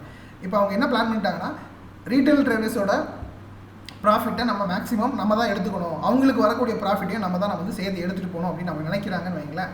இந்த மூவ்மெண்ட் வந்து அப்படியே சிம்பிளைஸ்ட் மூவ்மெண்ட்டாக இருக்காது. அப்போ அங்கே என்ன நடக்கும் அப்படின்னா ஒரு கரெக்ஷன், அதாவது மார்க்கெட் மேலே போகிற மாதிரி போகும், மேலே போகிற மாதிரி போவாங்க, திடீர்னு கீழே வருவாங்க, அப்புறம் மேலே போயிடுவாங்க. ஸோ இந்த விஷயத்தை நம்ம வந்து டெக்னிக்கலாக கேண்டில்ஸ் யூஸ் பண்ணி எப்படி ஐடென்டிஃபை பண்ணலாம் அப்படிங்கிறத நான் சொல்கிறேன். அதை நான் ரொம்ப சிம்பிளாக சொல்லணும்னா கேண்டில்ஸை நான் வரைஞ்சி காட்டிடுறேன், அப்போ தான் உங்களுக்கு வந்து புரியும். ஃபார் எக்ஸாம்பிள் வந்து இது வந்து ஒரு பிரேக் அவுட் அப்படின்னு வச்சுக்கலாம். பிரேக் அவுட்னா என்ன? இது வந்து சப்போர்ட்டு. மார்க்கெட் வந்து பார்த்திங்கன்னா இது இந்த ரேஞ்சுக்குள்ளேயே வந்து ட்ரேட் ஆகிட்டே இருக்குது. சரிங்களா? இந்த ரேஞ்சுக்குள்ளே ட்ரேட் ஆகிட்டே இருக்குது. ஓகே, இப்போ மார்க்கெட்டை அவங்க மேலே தான் கொண்டு போகணும்னு முடிவு பண்ணுறாங்க. இந்த ரேஞ்ச் வந்ததுக்கப்புறம் மார்க்கெட்டை இந்த சப்போர்ட் லைன்லேருந்து மார்க்கெட்டை மேலே கொண்டு போகணும்னு டிசைட் பண்ணுறாங்க. அப்போ டெக்னிக்கலாக நம்ம வந்து இங்கே என்ன பார்க்கணும் அப்படின்னா இங்கே நமக்கு வர வேண்டிய கேண்டிலோட கலர் அப்படிங்கிறது க்ரீனாக தான் வரணும். இப்போ எல்லாருக்குமே தெரியும் க்ரீன் கேண்டில் வந்து நம்ம வந்து பை பண்ண போகிறோம் அப்படிங்கிறது எல்லாருக்குமே தெரிஞ்ச ஒரு சாதாரண ஒரு விஷயம். கரெக்டுங்களா? அப்போ நமக்கு வந்து இந்த மாதிரி ஒரு கேண்டில் வந்துச்சுன்னா நம்ம வந்து கண்ணை மூடிட்டு பை பண்ணிடுவோம் அப்படின்னு சொல்லிட்டு நம்ம வந்து வெயிட் பண்ணிகிட்டு இருப்போம். ஒரு காரணமாக சொல்கிறேன். அப்போ நிறைய பேர் என்ன பண்ணுவாங்க அப்படின்னா இந்த கேண்டில் வந்துச்சுன்னா பை பண்ணலாம் நிறைய பேர் காத்துட்டு இருப்பாங்க. இல்லை இந்த கேண்டில் வந்து ரெட்டாக மாறிடுச்சு, ரெட்டுனா இப்படி போவோம், கீழே போயிட்டு கலர் வந்து கம்ப்ளீட்டாக வந்து வேறு மாதிரி வந்துடும். இந்த மாதிரி வந்துருச்சு அப்படின்னா ஓகே மார்க்கெட் வந்து பார்த்திங்கன்னா இங்கேருந்து ஃபால் ஆக போகுது போல் அப்படின்னு சொல்லிட்டு எல்லோரும் செல் பண்ண ஆரம்பிச்சிடுவாங்க. அப்போ என்ன நடக்கும் அப்படின்னா ஆனால் அவங்க முடிவு பண்ணிட்டாங்க, யார் இன்ஸ்டிடியூஷனல் ட்ரேடர்ஸ் என்ன முடிவு பண்ணியிருக்காங்க அப்படின்னா மார்க்கெட்டில் ரீட்டைல் ட்ரேடர்ஸை ட்ராப் பண்ணிவிட்டு ஒரு தூண்டிலில் சிக்க வச்சுட்டு நம்ம அவங்களுக்கு வரக்கூடிய ப்ராஃபிட்டை நம்ம வந்து எடுத்துகிட்டு போகணும் அப்படின்னு அவங்க முடிவு பண்ணிட்டாங்க அப்படின்னா இந்த மாதிரி விஷயங்கள்லாம் அவங்க கையாளுவாங்க. ரொம்ப நார்மலான ஒரு விஷயம். ஏன்னா பணம் படைத்தவர்கள் அவர்கள் மார்க்கெட் அவங்க தான் வந்து நகர்த்துறாங்க அப்படின்னா டைரக்ஷனை தீர்மானிக்கக்கூடியது அவங்க தான். ஃபார் எக்ஸாம்பிள் சின்னதாக ஒரு எக்ஸாம்பிள் சொல்லணும் அப்படின்னா உங்களுக்கு முன்னாடி ஒரு வெஹிக்கிள் போது அதை நீங்கள் ஃபாலோ பண்ணுறீங்க. வெதர் இட் இஸ் ஒரு ஆட்டோவாக இருக்கலாம், பஸ்ஸாக இருக்கலாம், வேனாக இருக்கலாம், எது வேணா இருக்கலாம். ஒரு ஆட்டோவே நீங்கள் ஃபாலோ பண்ணுறீங்க, மார்க்கெட் வந்து ஒரு அந்த ரோட்டில் வந்து பார்த்திங்கன்னா ஸ்ட்ரைட்டாக போயிட்டுருக்கு, ஆட்டோ வந்து ஸ்ட்ரைட்டாக போகுது. ஒரு ஜங்ஷன் வருது, அந்த இடத்துல ஆட்டோ வந்து லெஃப்ட் சைடில் இண்டிகேட்டர் போட்டு உங்களுக்கு வந்து ரைட்டில் திரும்பி போயிடும். அப்போ நீங்கள் வந்து பின்னாடி ஃபாலோ பண்ணிட்டு போகிறீங்கன்னா லெஃப்ட்டில் தான் போகுதுன்னு நினச்சி உங்களுடைய மைண்டும் எப்படி செட்டாக இருக்கணும், மார்க்கெட் லெஃப்ட்டில் போகுதுன்னு சொல்லிட்டு நீங்கள் நீங்கள் ஒரு பிகினர் ட்ரேடராக இருந்தீங்க, எதுவுமே வாட்ச் பண்ணல அப்படின்னா லெஃப்ட்டில் நீங்கள் போயிருவீங்க, ஆட்டோ ரைட்டில் திரும்பி ஆட்டோ வாட்டில் வேறு டெஸ்டினேஷனில் போயிடும். இதுதான் நார்மலான ஒரு எக்ஸாம்பிள். இதுவே நீங்கள் ஒரு எக்ஸ்பீரியன்ஸ் டிரைவராக இருப்பீங்க அப்படின்னா ரொம்ப டிஸ்டன்ஸாக ஃபாலோ பண்ணல, கொஞ்சம் பின்னாடி இருந்து, அதாவது ரொம்ப நெக் டு நெக் ஃபாலோ பண்ணாமல் கொஞ்சம் டிஸ்டன்ஸில் ஃபாலோ பண்ணுறீங்க அப்படின்னா ஆட்டோ எந்த பக்கம் இண்டிகேட்டர் போட்டாலும் நம்ம அதை பற்றி கவலை இல்லை, ஆட்டோ எங்கே திரும்புதோ அது பக்கம் நான் திரும்புகிறேன் அப்படின்னு சொல்லிட்டு நீங்கள் பொறுமையாக பின்னாடி போவீங்க. அப்போ இங்கே ரொம்ப முக்கியமான ஒரு விஷயம் நீங்கள் இதுலேருந்து என்ன பாடம் கற்றுக்கணும்னா பொறுமை. நமக்கு வந்து ஒரு சிக்னல் கிடச்சிச்சு, இண்டிகேட்டர் லெஃப்ட்டில் அவங்க போட்டாங்க அப்படின்னா நம்ம லெஃப்ட்டில் அப்படியே நம்மளும் லெஃப்ட்டில் போகணும்னு அவசியம் கிடையாது. வண்டி எந்த பக்கம் திரும்புதுன்னு பார்த்து நம்மளும் அந்த பக்கம் திரும்பணும் அப்படின்னா நம்ம அவங்க ஈஸியாக அவங்க எங்கே போகிறாங்கன்னு கண்டுபிடிச்சி அவங்க கூட நம்மளால் போக முடியும். இவ்வளோ தான் சிம்பிளஸ்ட் எக்ஸாம்பிள். அதை டெக்னிக்கலாக எப்படி கண்டுபிடிக்கலாம்னா, மார்க்கெட் நான் சொன்ன மாதிரியே மார்க்கெட் வந்து இங்கேருந்து மேலே போகணும்னு முடிவு பண்ணிட்டாங்க, இந்த சப்போர்ட்லேருந்து மார்க்கெட் மேலே போகணும்னு முடிவு பண்ணிட்டாங்க. ஆனால் ரீட்டெயிலர்ஸோட பார்ட்டிசிபேஷனை குறைக்கணும்னு முடிவு பண்ணிட்டாங்க. அப்படின்னா ஒரு ரெட் கேண்டில் இந்த மாதிரி ஒரு ஸ்ட்ராங்கான ஒரு ரெட் கேண்டில் வந்து கொடுப்பாங்க. வந்தோடனே எல்லா ரீட்டெயிலர் என்ன பண்ணுவாங்க அப்படின்னா புட் பொசிஷன் எடுப்பாங்க. புட் பொசிஷன் என்ன, மார்க்கெட் இங்கேருந்து கீழே உள்ள போகுது அப்படின்னு சொல்லிட்டு இந்த கேண்டில் ஃபார்ம் ஆகிட்டு இருக்கும்போது எடுப்பாங்க. சில பேர் கேண்டில் முடிஞ்சதுக்கப்புறம் எடுப்பாங்க. அந்த மாதிரி டைப் ஆஃப் ட்ரேடர்ஸ் இருப்பாங்க. அப்போ இமீடியட்டாக என்ன பண்ணுவாங்க அப்படின்னா மார்க்கெட்டில் இப்போ அடுத்து நம்ம வந்து இந்த மாதிரி ஒரு கேண்டில் வரும்னு எதிர்பார்த்துட்டு இருக்கும்போது என்ன பண்ணுவாங்கன்னா அதுக்கப்புறம் அந்த மாதிரி ஒரு கேண்டில் வராமல் க்ரீன் கேண்டிலாக வந்துடும். ஸோ இந்த மாதிரி ஒரு க்ரீன் கேண்டிலாக வந்துருச்சு அப்படின்னா எல்லா ட்ரேடரும் இப்போ புட் சைடு போயிருப்பாங்க இல்லையா, புட் சைடு போனால் எல்லா ட்ரேடருமே வந்து பார்த்தீங்கன்னா ட்ராப் ஆவாங்க. ட்ராப்னா என்ன மார்க்கெட் மேலே போகுது, கீழே தானே வரணும் அப்படின்னு சொல்லிட்டு எல்லாருமே வந்து ட்ராப் ஆவாங்க. பொசிஷனை எக்ஸீட் பண்ணிட்டாங்க அப்படின்னா அவங்க வந்து மினிமம் லாஸில் வெளியே போயிடலாம். அதாவது இதுக்கு மேலே ஸ்டாப் லாஸ் போட்டு அல்லது மார்க்கெட் மேலே போக அவங்களுடைய ஸ்டாப் லாஸை கட் பண்ணாங்க அப்படின்னா மினிமம் லாஸில் வெளியே போயிடலாம். ஆனால் இந்த மெனிப்புலேஷன் அப்படிங்கிறது ஒன்று நடந்ததுக்கப்புறமா மார்க்கெட்டோட மூவ் வந்து ரொம்ப வயலண்ட்டாக இருக்கும், டீசெண்டாலாம் இருக்காது, வயலண்ட்டாக இருக்கும். ஏன்னா நீங்கள் வந்து உஷாராயிடக்கூடாது இல்லையா, மார்க்கெட் வந்து இமீடியட்டாக திரும்புது, மார்க்கெட்டோட டைரக்ஷன் வந்து மேலே போகுது அப்படிங்கிறது சொல்லிட்டு நம்ம உஷாராயிடக்கூடாதுன்னு சொல்லிட்டு என்ன பண்ணுவாங்கன்னா 10 டைம் மெனிப்புலேஷன் நடந்ததுன்னா அதில் குறைஞ்சது 7லேருந்து 8 டைம் மூவ்மெண்ட் வந்து பார்த்திங்கன்னா ரொம்ப அக்ரெசிவாக இருக்கும். அதாவது ரொம்ப பெரிய க்ரீன் கேண்டில் போடுறது அல்லது கேப் அப் நடக்கிறது, இந்த மாதிரி விஷயங்கள்லாம் வந்து பார்த்திங்கன்னா இமீடியட்டாக நடக்கும். அப்போ மெனிப்புலேஷன்னா என்ன, ரொம்ப சிம்பிளாக எடுத்துக்கிட்டோம்னா மார்க்கெட் வந்து முன்னாடியே வந்து ஒரு டைரக்ஷனில் போகணும்னு முடிவு பண்ணிடுவாங்க. இப்போ மார்க்கெட் வந்து இந்த சப்போர்ட்லேருந்து மார்க்கெட் மேலே தான் போகும், அதாவது இந்த சப்போர்ட்லேருந்து மார்க்கெட் மேலே போகணும்னு முடிவு பண்ணிடுவாங்க. ஆனால் இந்த மாதிரி கேண்டில்ஸ் ஒரு சப்போர்ட் வந்து பிரேக் பண்ணுற மாதிரி இது வந்து நம்ம சர்வீஸ் ஸ்ட்ராங் சப்போர்ட் நம்ம நினச்சிட்டு இருக்கோம், அது மாதிரி தான் ரியாக்ட் ஆயிருக்குன்னு வச்சுக்கோங்க. அப்போ மார்க்கெட் வந்து கீழே போகிற மாதிரி போயிட்டு உங்களை ட்ராப் பண்ணிவிட்டு இமீடியட்டாக அந்த ட்ராப் பண்ண கேண்டில் இருக்கு இல்லையா, அந்த கேண்டிலுக்கு மேலே ஒரு க்ரீன் கேண்டில் வந்துருச்சு அப்படின்னா இதுதான் மெனிப்புலேஷன், வேறு ஒன்றுமே கிடையாது. இது எங்கெங்கெல்லாம் நம்ம பார்க்கலாம் அப்படிங்கிறத நான் சொல்கிறேன். நிறைய இடங்கள்ல வரும். ரீசெண்டாக வந்து பார்த்திங்கன்னா அது லோயர் டைம் ஃப்ரேம் ஆகட்டும், ஹையர் டைம் ஃப்ரேம் ஆகட்டும், இதுக்கான வந்து பார்த்திங்கன்னா நிறைய இடங்கள் நடந்திருக்கும். ரீசெண்டாக கூட ஒரு லோயஸ்ட் டைம் ஃப்ரேம் எடுத்து பார்த்திங்கன்னா நிறைய இடத்துல நடந்திருக்கும். பட் ரொம்ப நெக் டு நெக் நீங்கள் வந்து வாட்ச் பண்ணிங்க அப்படின்னா பெரிய இடங்கள்லாம் நடந்திருக்கும். அதாவது நிஃப்டியோட ரீசெண்ட் வயலேஷன் புக், அதாவது 2025 மார்ச்சில் ஒரு எக்ஸாம்பிளுக்காக சொல்கிறேன், இன்னும் நிறைய இருக்கும் பட் இருந்தாலும் நான் சொல்கிறேன். மார்க்கெட் வந்து பார்த்திங்கன்னா ஏற்கனவே இந்த இடத்துல வந்து ஒரு சப்போர்ட் எடுத்துருக்கு, ஸ்ட்ராங்கான சப்போர்ட், நல்ல ஒரு ஃபால், லிட்டரலி வந்து பார்த்திங்கன்னா ஒரு இம்பல்ஸ்க்கு அப்புறமா, அதாவது இந்த இம்பல்ஸ்க்கு அப்புறமா மார்க்கெட் மேலே போனதுக்கப்புறமா ஒரு 7% கரெக்ஷனுக்கு அப்புறமா மார்க்கெட் வந்து பார்த்திங்கன்னா அதே 7% மார்க்கெட் வந்து ரெக்கவர் ஆகிருக்கு. அங்கேருந்து மார்க்கெட் வந்து ஃபால் ஆகுதுன்னா எல்லோரும் என்ன பண்ணுவாங்க அப்படின்னா மார்க்கெட் வந்து ஒரு குறிப்பிட்ட இந்த ரேஞ்ச் வந்தோடனே எல்லாருமே வந்து பார்த்திங்கன்னா பை பண்ணுறதுக்கு தான் வெயிட் பண்ணிட்டு இருப்பாங்க. இந்த ரேஞ்ச் வந்தோடனே எல்லாரும் பை பண்ண தான் வெயிட் பண்ணுவாங்க. மார்க்கெட் இங்கேருந்து மேலே போகிறது தான் பிளானும் பண்ணியிருக்கும். ஆனால் அப்படியே மார்க்கெட் இங்கே வந்தோடனே மேலே போயிடுச்சு அப்படின்னா யாருக்கு என்ன ப்ராஃபிட்டு, அவங்க எதிர்பார்த்த ப்ராஃபிட்டில் நம்ம கொஞ்சம் பங்கு போட்ட மாதிரி ஆயிரும். அப்போ நம்மளை ட்ராப் பண்ணணும்ல, அப்போ நம்மளை ட்ராப் பண்ணால் தான் நமக்கு வரக்கூடிய ப்ராஃபிட்டையும் அவங்க வந்து கன்வெர்ட் பண்ணுவாங்க, நம்ம போய்ட்டு லாஸ்ட்டில் சிக்குவோம். இது வந்து ரொம்ப நார்மலான ஒரு விஷயம். மார்க்கெட் ஏன் இப்படி ஃபங்க்ஷன் ஆகுது அப்படிலாம் கேள்வியெல்லாம் கேட்க தேவையில்லை. மார்க்கெட்டோட ஃபங்க்ஷனே அப்படி தான். அப்படி பார்த்தா நம்ம ஒரு பொறுமையை கண்காணிக்கிறோம், கொஞ்சம் பொறுமையை வந்து கடைபிடிக்கிறோம் அப்படின்னா என்ன பண்ணியிருக்கலாம் அப்படின்னா இந்த ஒரு கேண்டில் வருது இல்லையா, இப்போ இந்த கேண்டில் விட்டுடலாம், இந்த க்ரீன் கேண்டில் விட்டுடலாம், இந்த மாதிரி ஒரு கேண்டில் வருது அப்படின்னா ஒரு ரெட் கேண்டில், அப்போ எல்லாருமே வந்து இது ஒரு சப்போர்ட்டாக எடுத்திருப்பாங்க. ஒரு 21,000 வந்து இந்த இடத்துல வந்து 21,960 அப்படிங்கிறது சப்போர்ட் ஆகிட்டா இருக்கும். இந்த ஏரியாவில் மார்க்கெட் வந்து எவ்வளோ பெரிய கேப் அப்பில் வந்து மார்க்கெட் இதாக இருக்குது பாருங்கள். இங்கேருந்து வந்து ஒரு கிட்டத்தட்ட ஒரு 1000 பாயிண்ட், நிஃப்டிலாம் 1000 பாயிண்ட் என்றைக்கு மூவ் ஆயிருக்கு, வருஷத்தில் ஒரு தடவை 2 தடவை மூவ் ஆகும். 260 நாள் 270 நாள் ட்ரேடிங் டே அப்படின்னா ஒரு நாளோ 2 நாளோ 1000 பாயிண்ட் கேப் அப் ஆகும்.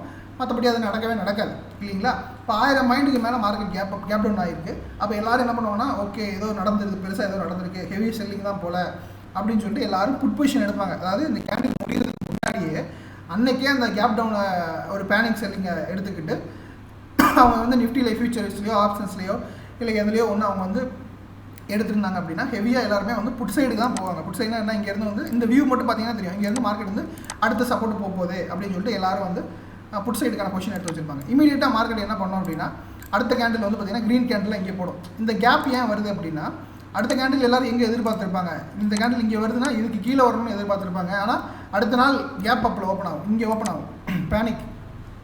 அப்போ எல்லோரும் பொசிஷனை வந்து இந்த ஏரியாவில் எக்ஸிட் பண்ணியிருந்தாங்க, அவங்களுடைய பொசிஷனை வந்து இந்த இடத்துல வந்து எக்ஸிட் பண்ணிட்டாங்க அப்படின்னா அவங்களுக்கு வரக்கூடிய லாஸ் அப்படிங்கிறது இதோட போயிடும். இல்லை மார்க்கெட் வந்து இங்கேருந்து இன்னும் கீழே தான் வரும்னு சொல்லிட்டு முரண்டு பிடிச்சிட்டு இருப்பாங்க இல்லையா, அவங்கள ட்ராப் பண்ணுறதுக்கு தான் மார்க்கெட் வந்து பார்த்திங்கன்னா கேப் அப் பண்ணும். கேப் அப்னா எப்படி, இமீடியட்டாக வந்து அவங்களுடைய லாஸ் எல்லாம் இன்னும் அதிகப்படுத்தும். டெக்னிக்கலாக சொல்ல போனோம் அப்படின்னா மார்க்கெட்டில் எல்லாரும் பேனிக்கில் எக்ஸிட் ஆவாங்க. இப்போ எஃப்என்டோ பொசிஷன் வந்து இங்கே ஒருத்தர் புட்டு பை பண்ணியிருக்காருன்னு வச்சுக்கோங்க, இங்கே ஒருத்தர் வந்து புட்டு பை பண்ணியிருக்காரு, இங்கேருந்து மார்க்கெட் வந்து ஒரு கேப் அப்னா ஒரு 800 பாயிண்ட் மேலே போயிடுச்சு. நார்மலாக ஒரு புட்டு பை பண்ணவர் ஒரே ஒரு லாட் அப்படின்னா, ஸோ இன்றைக்கி 65 குவான்டிட்டியாக இருக்குது ஒரு லாட்டில், அன்றைக்கி 50 குவான்டிட்டி இருந்துச்சுன்னு வச்சுக்கோங்க. 800 பாயிண்ட்னா அட்லீஸ்ட் அவர் வாங்கியிருக்கிற அந்த ஆப்ஷனுக்கு ஒரு 500 பாயிண்டாவது மேலே போயிருக்கும் இல்லையா? இப்போ அந்த 500 பாயிண்ட் மேலே போயிருந்தது அப்படின்னா ஒரே ஒரு லாட்டுக்கு மட்டும் 25,000 ரூபாய் லாஸ் காட்டும். அவர் என்ன பண்ணுவோம், ஒரு 2 மந்த்ஸ் இருப்பார், மார்க்கெட்டில் 25,000 லாஸ் காட்டுது, லாஸ்ட் புக் பண்ணவா இல்லை ஒரு அட்லீஸ்ட் ஒரு 20,000 பண்ணலாம், லாஸ்ட் ஒரு 2,000 அப்படின்னு வெயிட் பண்ணிட்டு இருக்காரு அப்படின்னா அதை தப்பு பண்ணுறாரு. ஓகே, அங்கே வந்து மார்க்கெட் வந்து உடனே அப்படியெல்லாம் மேலே போயிடாது. மறுபடியும் வந்து நிறைய பேர் என்ன பண்ணுவாங்கன்னா மார்க்கெட் இன்னும் கீழே வரும்னு சொல்லிட்டு இங்கே வந்து புட் பொசிஷன்லாம் எடுத்ததுனால தான் மார்க்கெட் இந்த இடத்துல வந்து மறுபடியும் கரெக்ஷன் ஆயிருக்கு.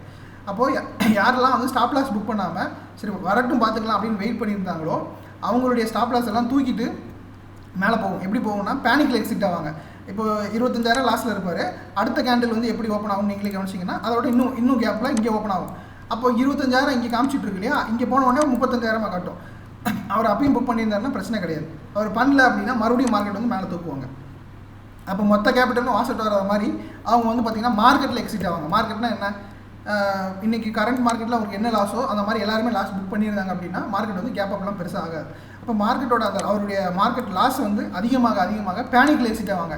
25,000 லாஸ், 35,000 லாஸ், 60,000 லாஸ்ன்னு சொல்லிட்டு அந்த மாதிரி லாஸை வந்து மார்க்கெட்டில் அவங்க எக்ஸிட் ஆக மார்க்கெட்டோட கேப் டவுன் நடக்கும். ஒன்ஸ் அந்த எல்லாருடைய ஸ்டாப் லாஸையும் எடுத்துகிட்டு மார்க்கெட் வந்து அவங்க என்ன டார்கெட் போகணும்னு நினச்சாங்களோ அங்கே கொண்டு போயிருப்பாங்க.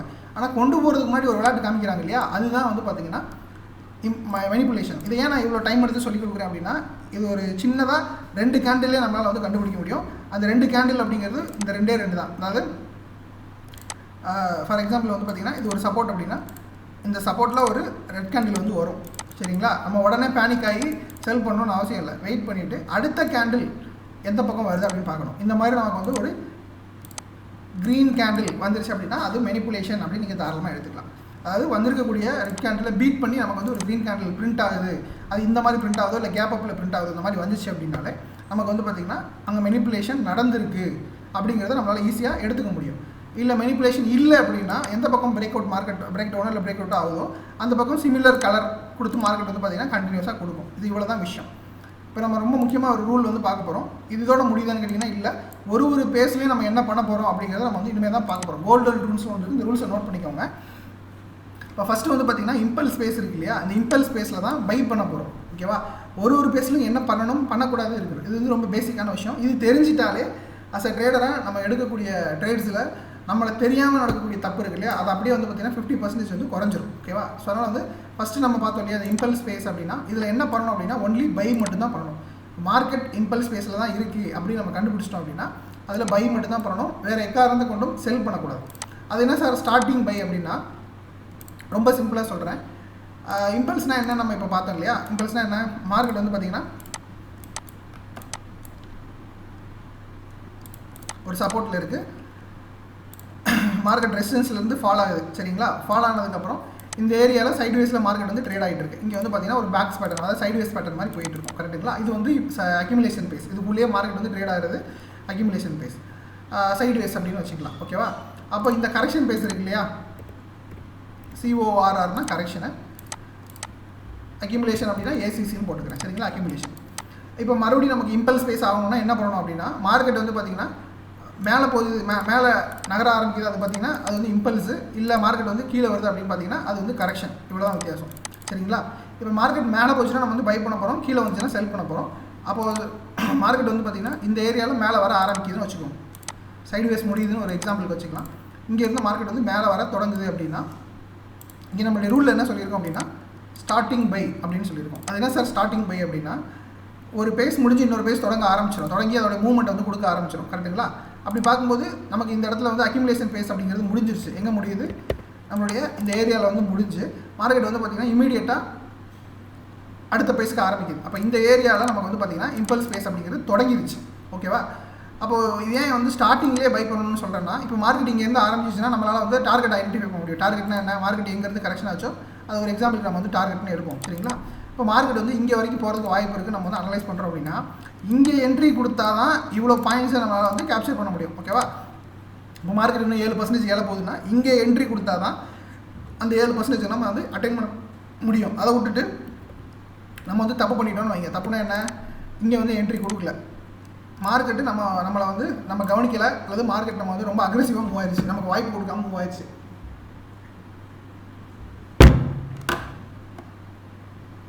இங்கே வர வேண்டியது இங்கே போயிடுச்சுன்னா அப்போ நம்ம இங்கேருந்து என்ன ஏம் பண்ணுவோம், 7% ஏம் பண்ணுவோம். இங்கேருந்து மெஷர் பண்ணோம்னா வெறும் 3% தான். அப்போ 4% ரேலியை நம்ம வந்து விட்டுட்டோம். நம்ம லேட்டாக பார்க்குறோம், அல்லது மார்க்கெட் நமக்கு வந்து ஆப்பர்ச்சுனிட்டி கொடுக்காம ரொம்ப ஃபாஸ்ட்டாக போயிடுச்சு, ஏதோ ஒரு ப்ராபபிலிட்டி, இவ்வளோ தான். அப்போது இந்த இடத்துல போய்ட்டு என்ட்ரி கொடுக்கக்கூடாது, இங்கே போயிட்டு நம்ம வந்து பை பண்ணக்கூடாது. அதனால தான் நம்ம வந்து ஸ்டார்டிங் பை அப்படின்னு சொல்லியிருப்போம். இப்போ இம்பல்ஸ் பேஸ் ஸ்டார்ட் ஆகுது, அதாவது தொடங்குது அப்படின்னாலே உடனே பை பண்ணிடணும், சரிங்களா? அதுதான் வந்து பார்த்திங்கன்னா இம்பல்ஸில் ஸ்டார்டிங் பை, இது ஒரு ரூல். அப்போ ஸ்டார்டிங்னா என்ன, இங்கே ஸ்டார்ட் ஆகுது அப்படின்னா, இம்பல்ஸ் ஸ்டார்ட் ஆகுது அப்படின்னா இதுதான் டார்கெட்னா இங்கேயே பை பண்ணிடணும். இங்கே மிடில் பை பண்ணுறது அந்த மாதிரி வேலைகள்லாம் வச்சுக்கக்கூடாது, அது வந்து தவறான விஷயம். அப்போ நம்ம வந்து ரிஸ்க் மேனேஜ்மெண்ட் அப்படிங்கிறது ரொம்ப தப்பாக போயிடும். ஃபார் எக்ஸாம்பிள் வந்து இங்கே ஒரு கேண்டில் வந்து ஏதோ ஒரு கேண்டில் வந்து கிடைக்குது அப்படின்னா,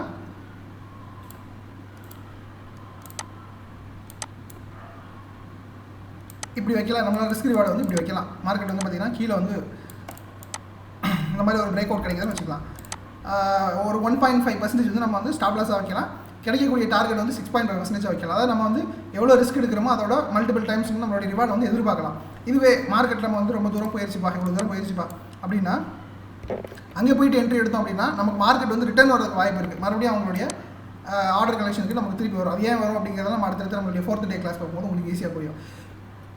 நம்ம வந்து இங்கே என்ட்ரி எடுக்கிறோன்னா நம்மளுடைய ரிஸ்க் ரிவார்டு ரொம்ப புவராக இருக்கும். அங்கேருந்து மார்க்கெட் வந்து திருப்பி வரதுக்கான சான்சஸ் வந்து ரொம்ப அதிகமாக இருக்குது. ஏன்னா மார்க்கெட் வந்து பார்த்திங்கன்னா அப்படியே மேலே போயிடாது, மேலே போகும் கீழே வரும், மேலே போகும் கீழே வரும். இதுதான் வந்து பார்த்திங்கன்னா மார்க்கெட்டோட ஒரு ஆப்பர்ச்சுனிட்டி. அப்போ இந்த மாதிரி தேவையில்லாத ட்ரேட்ஸ்லாம் அவாய்ட் பண்ணணும் அப்படின்னா ஸ்டார்டிங்லேயே பை பண்ணுறது தான் இம்பல்ஸோட ஸ்டார்டிங் பை அப்படிங்கிறது ரூல், வேறு ஒன்றுமே கிடையாது. சரி, ஓகே. கரெக்ஷன்னா ஸ்டார்டிங் செல்னு சொல்கிறோம், அது அப்படியே வந்து இது அப்படியே டிட்டோவாக அப்ளை பண்ணிடுங்க, வேறு ஒன்றும் பெரிய விஷயம்லாம் கிடையாது.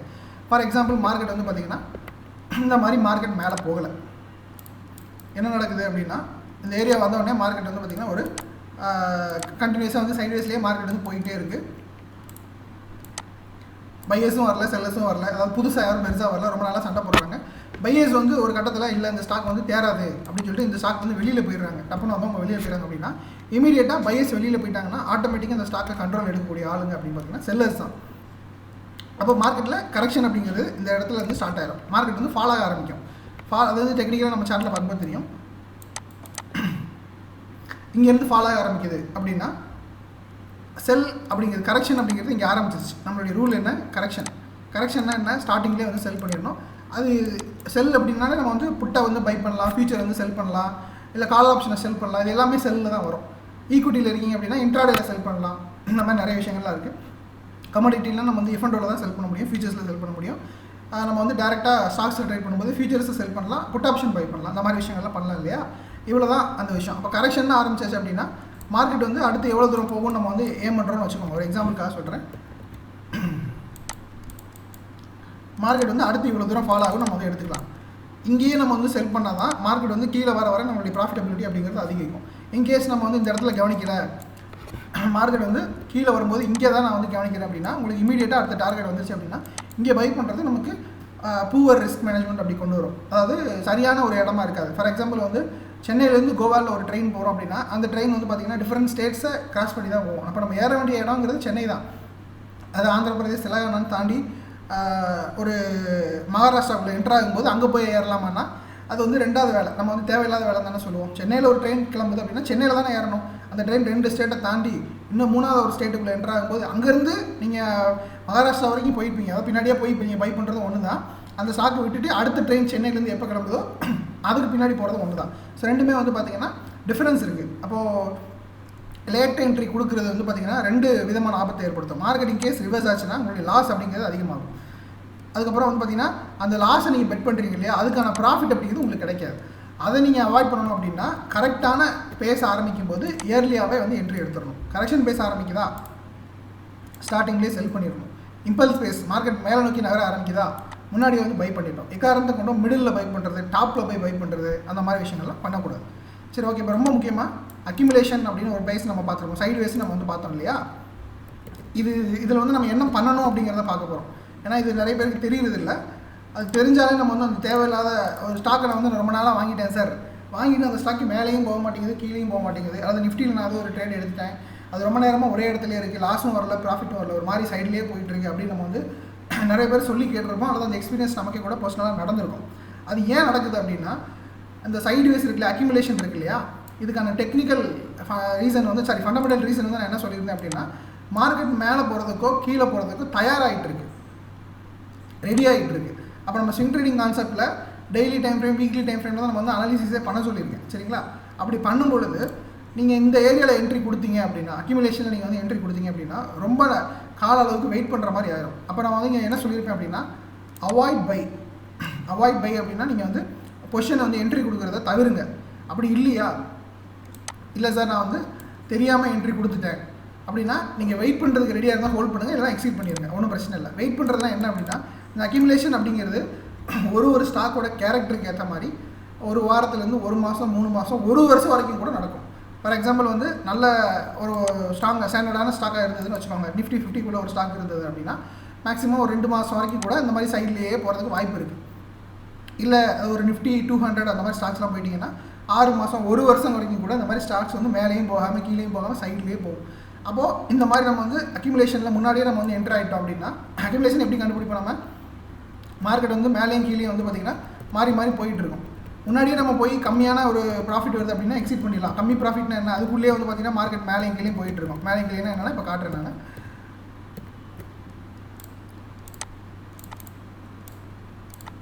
கீழே மேலே திருப்பி கீழே மேலே இந்த மாதிரி போயிட்டுருக்கோம். இது தெரிஞ்சு நம்ம வந்து என்ட்ரி கொடுக்குறோம் அப்படின்னா நம்ம வந்து டெக்னிக்கல் ட்ரேடர் கிடையாது, நம்ம வந்து இதை அப்சர்வ் பண்ணுறோம், இல்லை எங்கேயோ தப்பு பண்ணுறோம் அப்படின்னு அர்த்தம். அப்போ நம்ம என்ன பண்ணுறோம், மார்க்கெட்டில் வந்து பார்த்திங்கன்னா தெரியாமல் நான் வந்து இங்கே பை பண்ணிட்டேன் அப்படின்னா மார்க்கெட் மேலே போகுது கீழே வருது, திருப்பி மேலே போகுது கீழே வருது, இது வந்து நான் நோட் பண்ணுறேன்னா நான் இங்கே வாங்கியிருப்பேன், நான் இங்கே இருக்கும்போது இந்த ஏரியாவில் இருக்கும்போது மினிமம் லாஸில் இருப்பேன். மறுபடியும் மார்க்கெட் எப்போ மேலே போதோ ஓகே இது வந்து சைட்வேஸில் இருக்கு போல் அப்படின்னா மார்க்கெட் இந்த ஏரியா போகும்போது நான் வந்து இந்த லைனில் வாங்கியிருப்பேன் இல்லையா, இந்த லைனில் வாங்கியிருப்பேன், இங்கே போகும்போது நான் மினிமம் ப்ராஃபிட்டில் எக்ஸிட் பண்ணிடுவேன். ஏன்னா நான் வந்து என்ன கண்டுபிடிச்சிருப்பேன், இந்த ஸ்டாக் வந்து சைட்வேஸில் இருக்குன்னு கண்டுபிடிச்சிருப்பேன், மினிமம் ப்ராஃபிட்டில் எக்ஸிட் பண்ணிடுவேன். ஏன்னா இது வந்து அடுத்த பேச ஆரம்பிக்கிறதுக்கு எவ்வளோ நாள் ஆகும்லாம் தெரியாது. அதனால் நம்ம வந்து ஏர்லியராக என்ட்ரி கொடுத்தோம் அப்படின்னா நம்ம அமௌண்ட்டு போய் அதில் லாக் ஆகிடும். என்றைக்கு அது பிரேக் அவுட்டோ இல்லை பிரேக் டவுனோ ஆகுதோ அன்றைக்கி தான் நம்ம வந்து புது விதமான மூவ்மெண்ட்டுக்கு வெயிட் பண்ண முடியும். அப்போ அதை அவாய்ட் பண்ணுறதுக்கு என்ன பண்ணலாம், நல்ல ஒரு ஸ்டாக்கு, அது ஏதோ ஒரு இம்பல்ஸ் பேஸை வந்து வெரிஃபை பண்ணியிருக்கோம், அந்த ஸ்டாக் வந்து இனிமேல் மேலே தான் போகுது, அது கீழே தான் வரப்போகுதுங்கிறத நமக்கு முன்னாடியே சொல்லியிருக்கோம். அந்த ஸ்டாக்கில் போய்ட்டு நம்ம வந்து இன்வெஸ்ட் பண்ணலாம். அப்போ நார்மலாக வந்து அக்யூமுலேஷன்னா என்ன அப்படின்னா, அக்யூமுலேஷன் உங்களுக்கு தெரியுது அப்படின்னா பை பண்ணுறதா அவாய்ட் பண்ணிடுங்க, தேவையே கிடையாது. அது வந்து நமக்கு வந்து அடுத்த பேஸ் போகும்போது நம்ம வந்து பை பண்ணிக்கலாம். அது வந்து இம்பல்ஸோ கரெக்ஷனோ அடுத்து வந்து ஸ்டார்ட் ஆகும்போது அது உள்ளே போய்ட்டு நம்ம என்ட்ரி கொடுத்துக்கலாம். அக்யூமுலேஷனில் நம்ம வந்து பை பண்ண வேண்டாம். இல்லையே சார் நான் வந்து முன்னாடியே பை பண்ணுறேன் என்ன பண்ணுறது அப்படின்னா, சரி ஓகே அது வந்து கொஞ்சம் நல்ல ஸ்டாக்குன்னு நீங்கள் நினைக்கிறீங்க அப்படின்னா நீங்கள் வந்து வெயிட் பண்ணலாம். இல்லைனா மினிமம் ப்ராஃபிட்லேயே மினிமம் லாஸ்லேயே எக்ஸிட் பண்ணுறது தான் புத்திசாலித்தனம் இந்த பேஸில். அடுத்ததாக மெனிப்புலேஷன் அப்படின்னா ரொம்ப சிம்பிளாக சொல்லியிருப்போம். இதில் எல்லாருமே வந்து பார்த்திங்கன்னா ஸ்டார்டிங் பைன்னு சொல்லியிருப்போம், இதில் அவாய்ட் பைனே சொல்லியிருப்போம். ஆனால் மெனிப்புலேஷனில் நீங்கள் என்ன சார் ஆஃப்டர் பை அப்படின்னு சொல்கிறீங்கன்னா, இது எல்லாமே நடந்துகிட்டு இருக்கும்போது தெரிஞ்சு முடிச்சிடும். ஓகேங்களா, எல்லாமே வந்து பார்த்திங்கன்னா நடந்துகிட்டு இருக்கும்போது தெரிஞ்சிடும். மெனிப்புலேஷனை பொறுத்தளவு நமக்கு ஒரு கேண்டில் வந்து இன்னொரு கேண்டில் வந்தால் தான் தெரியும். இப்போ இம்பல்ஸுக்கோ கரெக்ஷனுக்கோ அக்யூமுலேஷனுக்கோ நமக்கு வந்து பார்த்திங்கன்னா 2 கேண்டிலில் கண்டுபிடிக்க முடியாது. அது ஒரு வாரமோ ஒரு மாதமோ ஆகலாம். அப்போ மல்டிபிள் கேண்டில்ஸ் வந்து நமக்கு தேவைப்படும். ஆனால் மெனிப்புலேஷனுக்கு வெறுமனே ஒரு 2 அல்லது 3 கேண்டில்லேயே நம்மளால் வந்து அங்கே மெனிப்புலேஷன் நடந்திருக்கா அப்படிங்கிறத கண்டுபிடிச்சிடலாம். ஃபார் எக்ஸாம்பிள் வந்து நமக்கு மார்க்கெட் வந்து இந்த ஏரியாவில் நமக்கு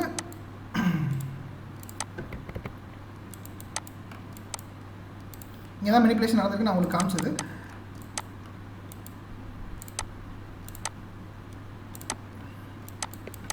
ஒரு முக்கியமான சப்போர்ட்டாக மார்க்கெட் வந்து உடைக்குது, கேப் டவுனில் உடைக்குது அப்படின்னா கொஞ்சம் புத்திசாலியானவங்க என்ன பண்ணுவாங்க அப்படின்னா, அடுத்த பொசிஷன் எடுக்கிறதுக்கு முன்னாடி அடுத்த நாள் மார்க்கெட் எப்படி நகருதுன்னு பார்த்துக்கலாமே, ஒரு நாள் என்ன ஆகிற போதுன்னு வெயிட் பண்ணி பொறுமையாக அடுத்த நாளோட மூவ்மெண்ட்டை பார்த்து எடுப்பாங்க.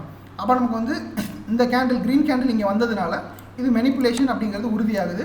அப்போ மெனிப்புலேஷன் உறுதியானதுக்கப்புறம் ஆஃப்டர் பை, இதுக்கப்புறம் நிஃப்டி சார்ந்த அல்லது நிஃப்டி இல்லை ஃபியூச்சர்ஸ்லேயோ ஆப்ஷன்ஸ்லேயோ இல்லை நிஃப்டி சார்ந்த ETF நீங்கள் வந்து ட்ரேட் எடுக்கிறீங்க அப்படின்னா மார்க்கெட் இங்கேருந்து மேலே போகிறதுக்கான ப்ராபபிலிட்டி தான் அதிகம். ஏன்னா இங்கே நமக்கு வந்து நம்மளுடைய சப்போர்ட்டை உடைக்கிற மாதிரி உடச்சி நம்மளை ட்ராப் பண்ணி வேறு ஒரு திசையில் மார்க்கெட்டை நகர்த்துறாங்க. இதுதான் மெனிப்புலேஷன்.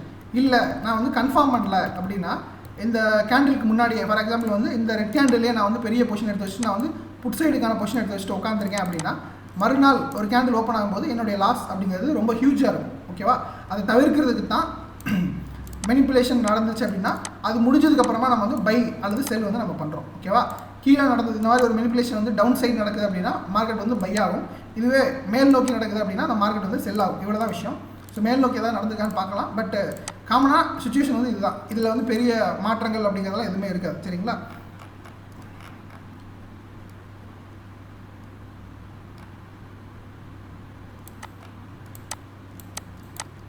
ஓகே, அதுக்கு முன்னாடி ஒரு சின்ன சார்ட் பார்த்துடலாம்.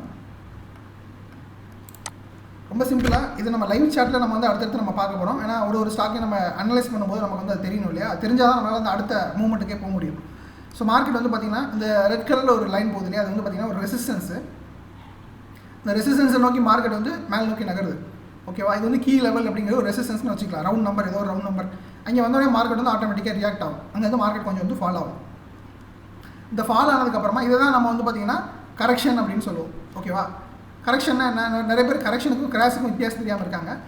கிராஷ் அப்படின்னா வந்து பார்த்திங்கன்னா மோர் தென் 30% மார்க்கெட் வந்து ஒரு ஹை இருக்குது. மார்க்கெட் வந்து பார்த்திங்கன்னா அதோட ஹை வந்து இதுதான் அப்படின்னா, ஹையிலேருந்து எப்போலாம் 30% வந்து ஃபாலோ ஆகுதோ, மோர் தென் 30% வந்து எப்போலாம் ஃபாலோ ஆகுதோ அதுதான் வந்து பார்த்திங்கன்னா நம்ம வந்து கிராஷ் அப்படின்னு எடுத்துக்கலாம். அதுவும் வந்து ரொம்ப நாள் ஆகிருக்கக்கூடாது. ஒரு ஷார்ட்டஸ்ட் பீரியடில் இந்த கோவிட் கிராஷ் இருக்கு இல்லையா? அந்த மாதிரி நடக்கணும். 1 மாதத்துக்குள்ளே, 2 மாதத்துக்குள்ளே, 3 மாதத்துக்குள்ளே மோர் தென் 30% நமக்கு வந்து ஃபாலோ ஆகுதுன்னா அதுதான் கிராஷ். ஸோ எப்போல்லாம் மார்க்கெட் வந்து பார்த்திங்கன்னா ஒரு ஹையிலேருந்து 10% அல்லது 20% அல்லது 25% இந்த மாதிரிலாம் ஃபாலோ ஆகுதோ இது எல்லாமே வந்து கிராஷ் கிடையாது, கரெக்ஷன். அப்போ இதை நம்ம என்ன சொல்லுவோம், டெக்னிக்கலாக என்ன சொல்லுவோம்னா, இதெல்லாம் வந்து பார்த்திங்கன்னா ஒரு இன்வெஸ்டிங் ஆப்பர்ச்சுனிட்டி, லாங் டேர்முக்கோ அல்லது ஒரு ஷார்ட் டேர்முக்கோ இது சார்ந்த எதெல்லாம் 10, 20, 25 இந்த மாதிரி பர்சன்டேஜ் எல்லாம் கரெக்ஷன் ஆகுது, அதெல்லாம் வந்து பார்த்திங்கன்னா இன்வெஸ்ட்மெண்ட்டுக்கான ஒரு ஆப்பர்ச்சுனிட்டி. மோர் தென் 30%க்கு மேலே ஃபாலோ ஆகுது அப்படின்னா அதுதான் கரெக்ஷன், சாரி கிராஷ். அப்போ இது வந்து கரெக்ஷன். கரெக்ஷன் அப்படிங்கிறது எப்போயுமே ஒரு ஆப்பர்ச்சுனிட்டி. கிராஷ்மே ஒரு ஆப்பர்ச்சுனிட்டி தான்.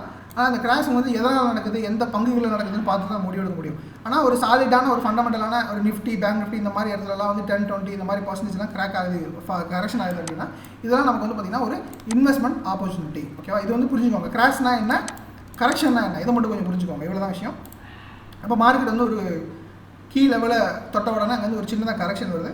கரெக்ஷன்னா என்ன, ப்ராஃபிட் புக்கிங். அதாவது 500 ரூபா மார்க்கெட் போனோடனே அதை வந்து கொஞ்சம் கொஞ்சமாக செல் பண்ணோடனே 450, 400 வரும். திருப்பி 400 ரூபா வந்தோடனே லோயர் ப்ரைஸில் எல்லாரும் பை பண்ண ஆரம்பிச்சிருவாங்க. இது வந்து ஒரு இம்பல்சிவ் மூவ் ஆகும். இம்பல்சிவ் மூவ்னா என்ன, மார்க்கெட் வந்து ஒரு லோயர் ப்ரைஸ்லேருந்து ஒரு ஹையர் ப்ரைஸை நோக்கி நகர ஆரம்பிக்கும். இதுதான் இம்பல்சிவ் மூவ். சரி, இவ்வளோ தூரம் போயிருச்சு இல்லையா? இங்கே வந்து ஒரு சின்ன ப்ராஃபிட் புக்கிங் அப்படிங்கிறது வரும். அது அங்கேருந்து மெதுவாக வந்து கரெக்டிவ் மூவ் இருக்கு இல்லையா? அது வந்து சின்ன கரெக்ஷனாக தான் இருக்கும், பெரிய கரெக்ஷன் இருக்காது.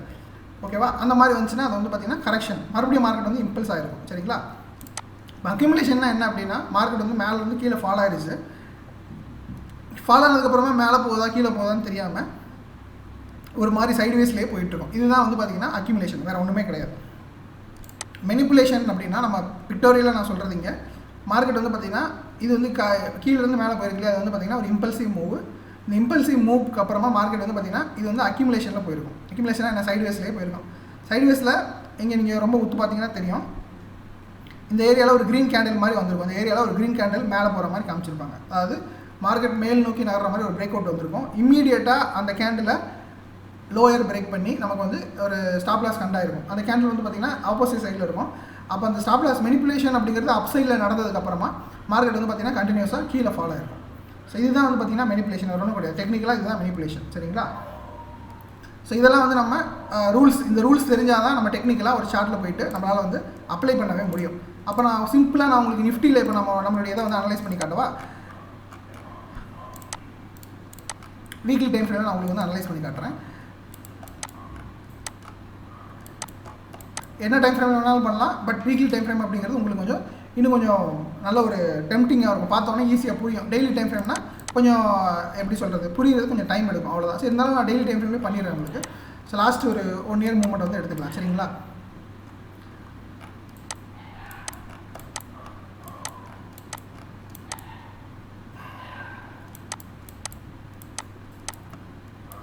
ஸோ இங்கேருந்து எடுத்துக்கலாமே. ஜஸ்ட் கண்ணில் பார்த்தோன்னே தெரிஞ்சிடும். இது வந்து பார்த்திங்கன்னா மார்க்கெட் வந்து 2022 நான் இருந்து எடுத்துக்கிறேன்.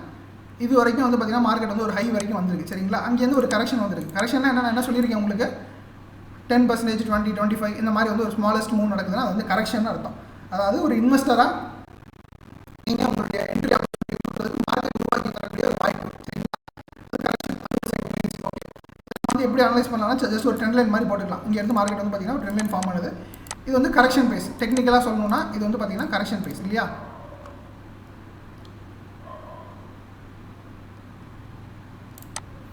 Correction phase. Okay, correction phase முடிஞ்ச உடனே அடுத்த ஒரு பேஸ் வரணும். அது வந்து எந்த பேஸாக வேணால் இருக்கலாம். சரிங்களா?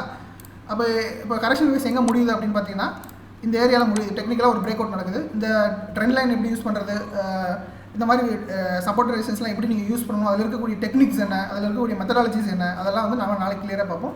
இதுக்கு முன்னாடி எப்படி அந்த பேஸ் அனாலிசிஸ் ஒரு ஷார்ட்டில் அப்ளை பண்ணுறதுங்கிறத நான் உங்களுக்கு காட்டுறேன். இம்பல்ஸ் அப்படிங்கிறது இங்கே ஸ்டார்ட் ஆயிடுச்சு. கரெக்டுங்களா? அப்போ இம்பல்ஸுங்கிறது இங்கே ஸ்டார்ட் ஆயிடுச்சு அப்படின்னா இங்கே இருந்தே நமக்கு வந்து பார்த்திங்கன்னா இம்பல்ஸ் பேஸுக்கான அந்த மூவ்மெண்ட் அப்படிங்கிறது கிரியேட் ஆகிடும். அதை விட்டுட்டு நம்ம போயிட்டு இங்கே பை பண்ணுறதோ இங்கே பை பண்ணுறதோ அப்படின்னா அங்கேருந்து மார்க்கெட் வந்து கொஞ்சம் கரெக்ஷன் ஆகிருக்கு இல்லையா? அதனால நான் என்ன சொல்கிறேன்னா இம்பல்ஸ் பேஸ் அப்படிங்கிறது எங்கே ஸ்டார்ட் ஆகுதோ ஒரு கரெக்ஷன் முடிஞ்சிருச்சு. இந்த கரெக்ஷன்லாம் முடிஞ்சதுக்கப்புறம் மார்க்கெட் ஒரு புது ஹையை நோக்கி நகர ஆரம்பிக்குது. ஒரு பிரேக் அவுட், டெக்னிக்கலாக ஒரு ட்ரெண்ட் லைன் பிரேக் அவுட்னு வச்சுக்கலாம். சரிங்களா? இங்கே வந்ததுக்கப்புறம் மார்க்கெட் வந்து பார்த்திங்கன்னா ஒரு இம்பல்ஸ் பேஸுக்கு ஆரம்பிக்குது. ஸோ இங்கேருந்து மார்க்கெட் வந்து பார்த்திங்கன்னா ஒரு இம்பல்ஸ் ஆகிருக்கு. மறுபடியும் அங்கேருந்து ஒரு கரெக்ஷன். ஸோ சார்ட்டில் உங்களுக்கு வந்து இனிஷியலி ஸ்லைட்லி குழப்பங்கள் இருக்கும். பட் அது பிரச்சனை இல்லை. நம்ம அடுத்தடுத்து ஸ்டாக்கில் அப்ளை பண்ணும்போது உங்களுக்கு கிளாரிட்டி வந்துடும். இந்த இம்பல்ஸ்க்கு அப்புறம் ஒரு கரெக்ஷன் வந்திருக்கு. இந்த கரெக்ஷனுக்கு அப்புறமா மறுபடியும் வந்து பார்த்திங்கன்னா மறுபடியும் ஒரு இம்பல்ஸ் மூவ். சரிங்களா? அதுக்கப்புறம் வந்து பார்த்திங்கன்னா மார்க்கெட் இந்த இடத்துல வந்து ரொம்ப நாளாக சைட்வேஸில் போயிருக்கு. பார்த்தீங்கன்னா தெரியும். இது வந்து சைட்வேஸ். ஒரு இம்பல்ஸ்க்கு அப்புறம் மார்க்கெட் வந்து சைட்வேஸ். அதாவது ஒரு ரேஞ்சுக்கு அப்புறமா மார்க்கெட் வந்து மேலே போகிறதா கீழே போகிறதான்னு தெரியாமல் மார்க்கெட் வந்து பார்த்திங்கன்னா ரொம்ப நாளாக ஒரே இடத்துல சுற்றுறதா வந்து பார்த்திங்கன்னா அக்யூமுலேஷன் அது சைட்வேஸ் அப்படின்னு அர்த்தம். மறுபடியும் வந்து பார்த்திங்க அப்படின்னா மார்க்கெட்டு அந்த டெக்னிக்கலாக அந்த சைட்வேஸ் பிரேக் அவுட் பண்ணதுக்கப்புறமா, அதாவது இந்த இடத்துல மார்க்கெட் வந்து சைட்வேஸ் போயிருக்கு இல்லையா? இந்த மார்க்கெட் வந்து டெக்னிக்கலாக பிரேக் அவுட் பண்ணதுக்கப்புறமா இங்கேருந்து மறுபடியும் வந்து பார்த்திங்கன்னா மார்க்கெட் வந்து இம்பல்ஸ் பேஸ் போயிருக்கு. இம்பல்ஸ் பேஸ்னால் என்ன? மார்க்கெட் வந்து ஒரு புது ப்ரைஸ், அதாவது நியூ லோ ப்ரைஸ்லேருந்து ஒவ்வொரு தடவையும் வந்து புது ஹை ப்ரைஸை வச்சு நகரதான் வந்து பார்த்திங்கன்னா impulse phase. So impulse phase வந்து ஒரு இடத்துல முடியுது. நார்மலாக வந்து ஒரு டெக்னிக்கலாக ஒரு ட்ரெண்ட் லைன் ட்ரா பண்ணுறோம், இல்லை ஏதோ ஒரு சப்போர்ட் ரெசிஸ்டன்ஸ் ட்ரா பண்ணுறோம் அப்படின்னா ஸோ இங்கேருந்து ஒரு ட்ரெண்ட் லைன் வரையணும்னு வச்சுக்கோங்களேன். இந்த ட்ரெண்ட் லைனை மார்க்கெட் வந்து எந்த இடத்துல பிரேக் பண்ணுதோ, சரிங்களா, இது வந்து கரெக்ஷன் பேஸ் அப்படிங்கிறது இமீடியட்டாக ஸ்டார்ட் ஆகுதுன்னு அர்த்தம். அப்போ இவ்வளோ நாளாக இம்பல்ஸில் இருக்கக்கூடிய மார்க்கெட்டுங்கிறது டக்குன்னு வந்து பார்த்திங்கன்னா கரெக்ஷன் ஆகுது. இங்கே இது ஒரு சின்ன இம்பல்ஸு, மறுபடியும் வந்து கரெக்ஷன், மறுபடியும் வந்து இம்பல்ஸ். இந்த மாதிரி வந்து மார்க்கெட்டில் ரொட்டேட்டிவாக வந்துகிட்டே இருக்கும். இதை நீங்கள் என்ன டைம் ஃப்ரேமில் வேணாலும் அனலைஸ் பண்ணலாம். இப்போ ரீசெண்டாக நிஃப்டி என்ன இதில் இருக்குது அப்படின்னா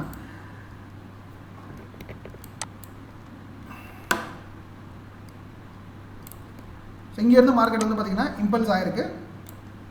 இங்கேருந்து ஒரு சின்ன அக்யூமுலேஷன். சரிங்களா? இந்த அக்யூமுலேஷனை முடிச்சுட்டு மறுபடியும் மார்க்கெட் வந்து இன்னொரு அக்யூமுலேஷன் முடிச்சிருக்கு. அதாவது இமீடியட்டாக மார்க்கெட் மேலே போகல. இந்த இடத்துல பிரேக் அவுட் கொடுத்துருக்கு, ஆனால் இமீடியட்டாக மார்க்கெட் வந்து மேலே போகல. ரீசன் என்ன அப்படின்னா ப்ரீவியஸாக இங்கே வந்து ரெசிஸ்டன்ஸ் இருக்குது. ஸோ அதெல்லாம் டெக்னிக்கலாக நம்ம வந்து பார்க்கும்போது தெரியும். அப்போது மார்க்கெட் வந்து பார்த்திங்கன்னா இந்த அக்யூமுலேஷன் இருக்கு இல்லையா, இதை வந்து ரொம்ப நாளாக மார்க்கெட் வந்து பண்ணிகிட்டே இருக்குது. இந்த இடத்துல வந்து பார்த்திங்கன்னா மறுபடியும் சைட்வேஸில் மார்க்கெட் போயிட்டே இருக்குது. இந்த சைட்வேஸாக மார்க்கெட் என்னைக்கு பிரேக் பண்ணுது, இந்த இடத்துல வந்து பார்த்திங்கன்னா மார்க்கெட் வந்து பிரேக் பண்ணுது, ஒரு மூவ் வருது.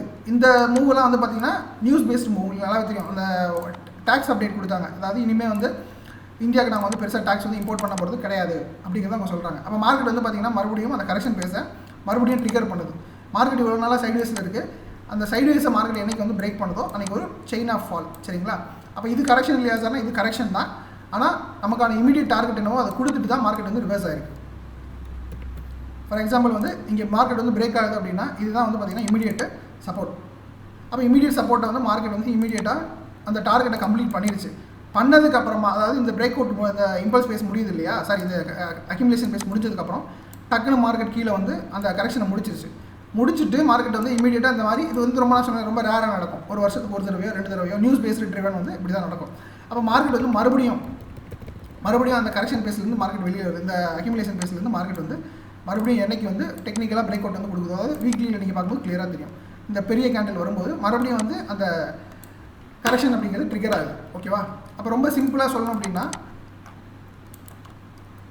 வீக்லியில் அனலைஸ் பண்ணிங்கன்னா உங்களுக்கு ஈஸியாக புரியும். இப்போ நான் டெய்லியில் பண்ணும்போது ரொம்ப கஜாமுஜான்னு இருக்கும், புரியுறது கொஞ்சம் லேட் ஆகும். பட் வீக்லியில் உங்களால் வந்து ஈஸியாக கண்டுபிடிக்க முடியும். ஃபார் எக்ஸாம்பிள் வந்து பார்த்திங்கன்னா இது வந்து ஒரு கரெக்ஷன் பேஸ் முடிஞ்சு மார்க்கெட் வந்து ஒரு இம்பல்ஸ் பேஸ் வந்து ஸ்டார்ட் ஆகுது. அதுக்கப்புறம் மறுபடியும் ஒரு சின்ன கரெக்ஷன், மறுபடியும் ஒரு சின்ன இம்பல்ஸ். அந்த இம்பல்ஸ் முடிஞ்சோடனே மார்க்கெட் வந்து அங்கேருந்து ஒரு சின்ன கரெக்ஷன். இது வந்து மாறி நடக்கும். இப்போ மறுபடியும் அடுத்து என்ன பேஸ் வருது அப்படின்னு நம்ம எப்படி கண்டுபிடிக்கலாம் அப்படின்னா மார்க்கெட்டோட அந்த மூவ்மெண்ட் இருக்கு இல்லையா, டெய்லி மூவ்மெண்ட் இப்படி இருக்குன்னு வச்சுக்கோங்க. சின்ன ஒரு ட்ரெண்ட் லைன், இதோட டெப்த் அனாலிசிஸ் நம்ம வந்து நாளைக்கு பார்ப்போம். எந்த ஒரு சின்னதாக ஒரு ட்ரெண்ட் லைன் நான் வந்து இப்படி ட்ரா பண்ணுறேன்னு வச்சுக்கோங்க. இந்த ட்ரெண்ட் லைனை மார்க்கெட் வந்து என்னைக்கு பீட் பண்ணுதோ அப்போ தான் வந்து இம்பல்ஸ் பேஸுங்கிறது வரும். அப்போது நிஃப்டியில் ஈஸியாக முடிவெடுத்துடலாம். மார்க்கெட் வந்து இன்னும் பை சைடு வரல, இப்போ வரைக்கும் மார்க்கெட் செல்லர்ஸ் கண்ட்ரோலில் தான் இருக்குது அப்படிங்கிறத நம்மளால் வந்து ஈஸியாக முடிவெடுத்துடலாம். இப்போ மார்க்கெட் இப்போ வரைக்கும் செல்லர்ஸ் கண்ட்ரோலில் இருக்குது. அப்போது டெக்னிக்கலாக மார்க்கெட்டோட டார்கெட் என்ன அப்படின்னு பார்த்தீங்கன்னா அதை எப்படி ஃபிக்ஸ் பண்ணுறது எல்லாமே நம்ம நாளைக்கு பார்ப்போம். அடுத்தடுத்து நம்ம வந்து எந்த இடத்துல இன்ஸ்டியூஷனல் ட்ரேடர்ஸ் வராங்க, இப்போ மார்க்கெட்டில் வந்து பார்த்திங்கன்னா மார்க்கெட் ஏன் வந்து இந்த ஏரியாவிலேருந்து மார்க்கெட் வந்து ஏன் ரிவர்ஸ் ஆகிருக்கு, இந்த ஏரியாவிலேருந்து மார்க்கெட் ஏன் ரிவர்ஸ் ஆகலை, ஏன் ட்ரை பண்ணுது, அடுத்து வந்துச்சுன்னா எவ்வளோ தூரம் வரும், அப்படி இங்கேருந்து மார்க்கெட் ரிவர்ஸ் ஆச்சுன்னா எவ்வளோ தூரம் போகும் அப்படிங்கிறதெல்லாம் வந்து பார்த்திங்க அப்படின்னா அடுத்தடுத்த கிளாஸஸில் நம்ம வந்து பார்க்க போகிறோம். எந்த ஏரியாவில் இன்ஸ்டியூஷனல் ட்ரேடர்ஸ் எல்லாம் வராங்க, அவங்க என்ன டெக்னிக்ஸ் யூஸ் பண்ணுறாங்க அப்படிங்கிறத நம்ம வந்து நெக்ஸ்ட்டு பார்க்க போகிறோம். சரிங்களா? ஸோ இப்போ பார்த்த வரைக்கும் ஏதாவது டவுட் இருக்குங்களா?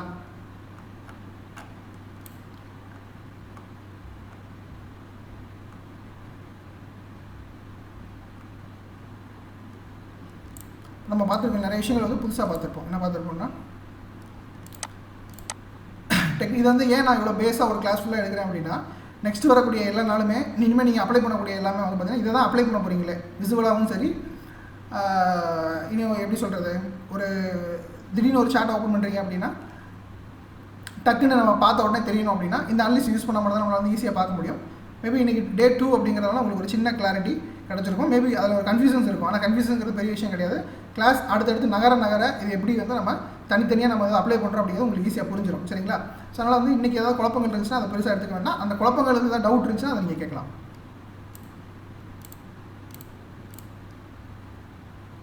டவுட் எதுவுமே இல்லையா?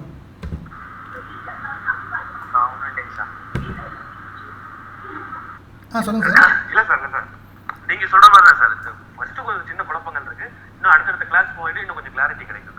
ஓகே. இருந்தாலும் உங்களுக்கு ஏதாவது ஒன்று கேட்கணுன்னு இருந்தது அப்படின்னா இப்போவே கேட்டுடலாம். ஏன்னா நான் வந்து உங்களுக்கு எக்ஸ்பிளைன் பண்ணும்போது இன்னும் கொஞ்சம் அது ஈஸியாக புரியும். அடுத்த கிளாஸில் புரியதான் போது அது இல்லை அப்படி கிடையாது. இருந்தாலும் இன்றைக்கே நான் கேட்கணுன்னு இருக்கேன் அந்த மாதிரி ஏதாவது இருந்தாலும் இப்போவே கேட்டுடலாம். ஏன்னா டே 3 மூவ் ஆகும்போது நியூ டாபிக்ஸ் பார்ப்போம். இதோட கண்டினியூஷன் தான் இருக்கும். இருந்தாலும் அது நியூவாக போகும்போது இந்த டவுட்ஸ் எதாவது இருந்ததுன்னா அதை நீங்கள் கேரி ஓவர் பண்ணக்கூடாது. அவ்வளோதான், வேறு ஒன்றும் கிடையாது. ஸோ சிம்பிளாக புரிஞ்சிக்க வேண்டிய விஷயம் இதுதான். இப்போ ட்ரெண்ட் அனாலிசிஸ் அப்படிங்கிறது தான் நம்ம வந்து சப்டிவிஷன் பண்ணுறோம். ஏன் சப்டிவிஷன் பண்ணுறோம்? டிசிஷன் மேக்கிங் அப்படிங்கிறது ஈஸியாக எடுக்க போகிறோம். ரொம்ப ஈஸியாக சொல்லணும் அப்படின்னா இப்போ மார்க்கெட் வந்து நிஃப்டியோட ஓவரால் ட்ரெண்ட் அப்படிங்கிறது வந்து பார்த்திங்கன்னா எல்லாருமே சொல்லிடுவீங்க. இங்கேருந்து வந்து பார்த்திங்கன்னா மார்க்கெட் வந்து அப் ட்ரெண்ட் தான் அப்படிங்கிறத எல்லாரும் சொல்லிடுவீங்க. ஏன்னா மார்க்கெட் வந்து டுவர்ட்ஸ் இந்த ப்ரைஸ்லேருந்து மார்க்கெட் வந்து பார்த்திங்கன்னா இப்படி தான் மார்க்கெட் வந்து போயிட்டுருக்கு, இப்படி போயிட்டுருக்குன்னா அது வந்து அப் ட்ரெண்ட் அப்படின்னு சொல்லிட்டு எல்லோரும் கிளியராக சொல்லிடுவோம். ஆனால் இந்த அப் ட்ரெண்ட்லேயே மார்க்கெட் நிறைய விஷயங்களை வந்து மேலே போகுது. இங்கேருந்து மார்க்கெட் பார்த்திங்கன்னா மேலே போயிருக்கு, கீழே வந்திருக்கு, மறுபடியும் மேலே போயிருக்கு, கீழே வந்திருக்கு, மறுபடியும் மேலே போகுது, கீழே வருது, மறுபடியும் மேலே போகுது, கீழே வருது. இதெல்லாம் நடக்குது இல்லையா? இதை வந்து நம்ம புரிஞ்சுக்கணும். அதாவது மார்க்கெட்டோட குறுகிய கால நகர்வை வந்து புரிஞ்சுக்கணும் அப்படின்னா இந்த பேஸ் அனாலிசிஸ் அப்படிங்கிறது நமக்கு தெரிஞ்சே ஆகணும், காலத்தோட கட்டாயம். அப்போ இந்த பேஸ் அனாலிசிஸை 4ஆக பிரிக்கிறோம். இம்பல்ஸ் அப்படின்னா ஒரு புது பை மூவ் கொடுக்குது, கரெக்ஷன்னா மார்க்கெட் வந்து ஃபால் ஆகுது, அக்யூமுலேஷன்னா பையர்ஸ் செல்லர்ஸ் 2 பேரும் ஈக்குவலாக இருக்காங்க, ஒரு புது மூவுக்கு வந்து வெயிட் பண்ணுறாங்க. மெனிப்புலேஷன் அப்படின்னா ரொம்ப ரேராக நடக்கும். அதாவது ஃபார் எக்ஸாம்பிள் வந்து மார்க்கெட் வந்து பார்த்திங்கன்னா நான் வந்து டெக்னிக்கலாக நான் வந்து இது ஒரு சப்போர்ட்டுன்னு நான் மார்க் பண்ணுறேன்னு வைங்க. மார்க்கெட் வந்து பார்த்திங்கன்னா இந்த மாதிரி நகர்ந்துட்டுருக்கு. ஓகேங்களா? அப்போ என்னோட கன்ஃபர்மேஷன் வந்து நான் இப்போ நிஃப்டியை பொறுத்தளவு இடிஎஃப்லேயே நான் பை பண்ணுறேன், இல்லை ஸ்டாக்ஸில் ஃபியூச்சர்ஸில் ஏதோ ஒன்று பை பண்ணுறேன். அந்த 10% கரெக்ஷனு இப்போ நெட்டாக வந்து பார்த்திங்கன்னா 16% கரெக்ஷன் நான் ஏதோ ஒரு இன்வெஸ்ட் பண்ண போகிறேன்னு வச்சுக்கோங்க. இப்போ நான் ஒரு என்னுடைய டவுட் வரும், மார்க்கெட் வந்து பார்த்திங்கன்னா 10% வரும்போது நான் கொஞ்சம் இன்வெஸ்ட் பண்ணியிருப்பேன், 16% வரும்போது நான் இன்னும் கொஞ்சம் இன்வெஸ்ட் பண்ணலான்னு இருக்கேன். இந்த இடத்துல வந்து என்னுடைய அறிவு சொல்லணும் அப்படின்னா மார்க்கெட் ரிவர்சல் சிம்பிள் காமிச்சிச்சு அப்படின்னா நீ இன்வெஸ்ட் பண்ணுற அமௌண்ட் அப்படிங்கிறது ஒரு 1000 ரூபாய் இன்வெஸ்ட் பண்ணணும்னு மார்க்கெட் சொல்லும். அதாவது ரிவர்ஸ் ஆச்சு அப்படின்னா 1000 ரூபாய் இன்வெஸ்ட் பண்ணு. இன்கேஸ் மார்க்கெட் வந்து இன்னும் கீழே வர்ற மாதிரி உனக்கு தோணுச்சு அப்படின்னா வெறும் 500 ரூபா மட்டும் இன்வெஸ்ட் பண்ணணும்னு என்னுடைய பிரெயின் வந்து எனக்கு இன்டிமேஷன் கொடுக்கும். அது எனக்கு டெக்னிக்கலாக கண்டுபிடிக்க தெரியணும் இல்லையா? அப்போ நான் வந்து நம்மளுடைய மெத்தடை இங்கே அப்ளை பண்ணுவேன். என்ன மெத்தடு? மார்க்கெட் வந்து பார்த்திங்கன்னா இந்த ஏரியாவில் எனக்கு வந்து ஒரு ரெட் கேண்டில் வந்ததுக்கப்புறமா ஜூம் பண்ணுறேன்.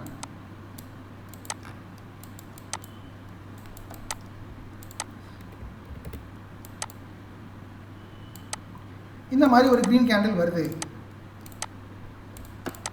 அப்படின்னா நம்ம வந்து பை பண்ணலாம்னா இங்கே வந்து 1000 ரூபா நான் ஷேராக வந்து அப்ளை பண்ணுறேன். இல்லை இந்த மாதிரி வராமல் மார்க்கெட் வந்து பார்த்திங்கன்னா கொஞ்சம் கீழே போகிற மாதிரி, அதாவது மார்க்கெட்டில் நம்மளை வந்து ட்ராப் பண்ணுற மாதிரி ஒரு பெரிய பேனிக் கேண்டில் வருது. அதாவது இந்த மாதிரி ஒரு மெனிப்புலேஷன் நமக்கு படிச்சோம் இல்லையா, அந்த மாதிரி ஒரு கேண்டில் வருது. மெனிப்புலேஷன் முடிஞ்சதுக்கப்புறம் இந்த மாதிரி ஒரு க்ரீன் கேண்டில் வருதுன்னா இந்த 1000 ரூபாய் தைரியமாக அப்ளை பண்ணுவேன், நான் அதை இன்வெஸ்ட் பண்ணுவேன். இன்கேஸ் இந்த மாதிரி நான் 1000 ரூபா இன்வெஸ்ட் பண்ண வேண்டிய இடத்துல க்ரீன் கேண்டில் வராமல் மறுபடியும் வந்து இந்த மாதிரி ஒரு ரெட் கேண்டில் வருது அப்படின்னா ஓகே 500 ரூபா மட்டும் இன்வெஸ்ட் பண்ணால் போதுப்பா. 1000 ரூபா என்றைக்கு மார்க்கெட் வந்து இன்னொரு 20% வந்து மார்க்கெட் வந்து எந்த ஏரியாவில் இங்கே வந்தால் 20% நான் நினைக்கிறேன் அப்படின்னா இங்கே வந்தோடனே நான் இன்வெஸ்ட் பண்ணுவேன். ஏன்னா நிஃப்டிங்கிறது இறங்கிட்டெல்லாம் இருக்காது, அது இறங்குறதே ஏறுறதுக்கு தான். அப்போ வந்து இந்த ஒரு கான்ஃபிடென்ட் கிடைக்கிது இல்லையா, அந்த இடத்துல நம்ம வந்து மெனிப்புலேஷன் ரூலை வந்து அப்ளை பண்ணலாம். ஸோ இன்னொரு முக்கியமான விஷயம் என்ன அப்படின்னா இப்போ சப்போர்ட்டுன்னு வருது இல்லை, இப்போ மார்க்கெட்டில் வந்து இந்த ஏரியாவில் மார்க்கெட் இங்கே வந்தோடனே மேலே போகுது அப்படின்னு நம்ம தெரிஞ்சிச்சு அப்படின்னா எந்த மாதிரி கேண்டில் ஸ்டிக்ஸ்லாம் வந்துச்சு அப்படின்னா நம்ம பையிங் பார்க்கலாம் அப்படிங்கிற ஒரு விஷயம் இருக்குது. அதே மாதிரி மார்க்கெட் வந்து இப்போ ரெசிஸ்டன்ஸ் போயிடுச்சு. ரெசிஸ்டன்ஸ்னால் என்ன? இதுதான் ரெசிஸ்டன்ஸ்னு வச்சுக்கோங்க.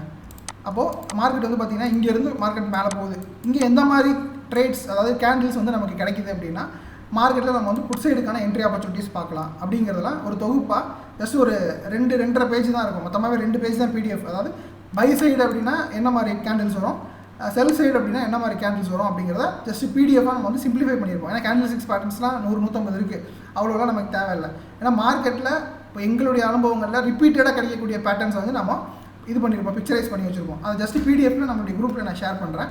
ஸோ தட் நம்மளால் வந்து ஒரு இப்போ நான் வந்து ஒரு டெக்னிக்கலாக நான் சொல்கிறேன். டெக்னிக்கலாக சப்போர்ட் அப்படின்னா இதுதான் சப்போர்ட். ஏன் சப்போர்ட்டு? மார்க்கெட் இது பார்த்தீங்கன்னா இது வந்து மெனிப்புலேஷன். உங்களுக்கு பார்த்தீங்கன்னா தெரியும், வீக்லி டைம் ஃப்ரேமில் காமிச்சது தான் இது மெனிப்புலேஷன், வேறு ஒன்றும் கிடையாது. மார்க்கெட் வந்து பார்த்தீங்கன்னா இங்கே வரைக்கும் வந்து சப்போர்ட் எடுத்திருக்காங்க, இங்கே மெனிப்புலேட் பண்ணிவிட்டு மேலே போயிருக்காங்க. ஸோ தட் இது வந்து சப்போர்ட்டு. அப்போ மறுபடியும் மார்க்கெட் இந்த சப்போர்ட்டுக்கு வரும்போது எந்த விதமான கேண்டில் வந்தால் ஒரே ஒரு மாதிரி கேண்டில் தான் வருமா? இப்போ இங்கே வந்துருக்கு கேண்டில், இந்த மாதிரி கேண்டில், இதே கேண்டில் தான் இங்கே வருமானா வராது, வேறு மாதிரி வரலாம். அப்படி வந்துச்சுன்னா நம்ம அதுக்கு போய் யோசிக்கக்கூடாது. அப்படி வந்துச்சுன்னா மறுபடியும் நம்ம எப்படி பையிங் பார்க்கலாம்னு சொல்லிட்டு ஒரு சிம்பிளஸ்ட்டாக 2 பிடிஎஃப் பேஜ் வந்து நான் நம்மளுடைய குரூப்பில், வாட்ஸ்அப் குரூப்பில் இந்த கிளாஸ் முடிஞ்சு கொஞ்சம் நேரத்தில் நான் ஷேர் பண்ணிடுவேன். ஜஸ்ட் கோ த்ரூ பண்ணுங்கள். மேப்பாடெல்லாம் எதுவுமே பண்ண வேணாம், ஜஸ்ட் கோ த்ரூ பண்ணுங்கள். ஒவ்வொரு கேண்டிலுக்கும் என்ன மாதிரி பாடிஸ் இருக்குது, அதோடைய பேர் என்ன இருக்குது அப்படிங்கிறத ஜஸ்ட்டு நோட் பண்ணுங்கள். எதுவுமே நீங்கள் மெமரைஸ் பண்ணவோ இது பண்ணவோ தேவையில்லை. நாளைக்கு வந்து அதை அப்ளை பண்ணலாம். சப்போர்ட் அண்ட் ரெசிஸ்டன்ஸில் அது வேறு மாதிரி டெக்னிக்கலாக நம்ம வந்து அப்ளை பண்ணும்போது உண்மையிலேயே அந்த மாதிரி கேண்டில்ஸ் தான் வந்திருக்கா, அது வந்திருந்தால் நம்ம பை பண்ணி தான் நமக்கு லாபம் கொடுத்துருக்கோம் அப்படிங்கிறத நம்ம நாளைக்கு பார்க்க போகிறோம். சரிங்களா?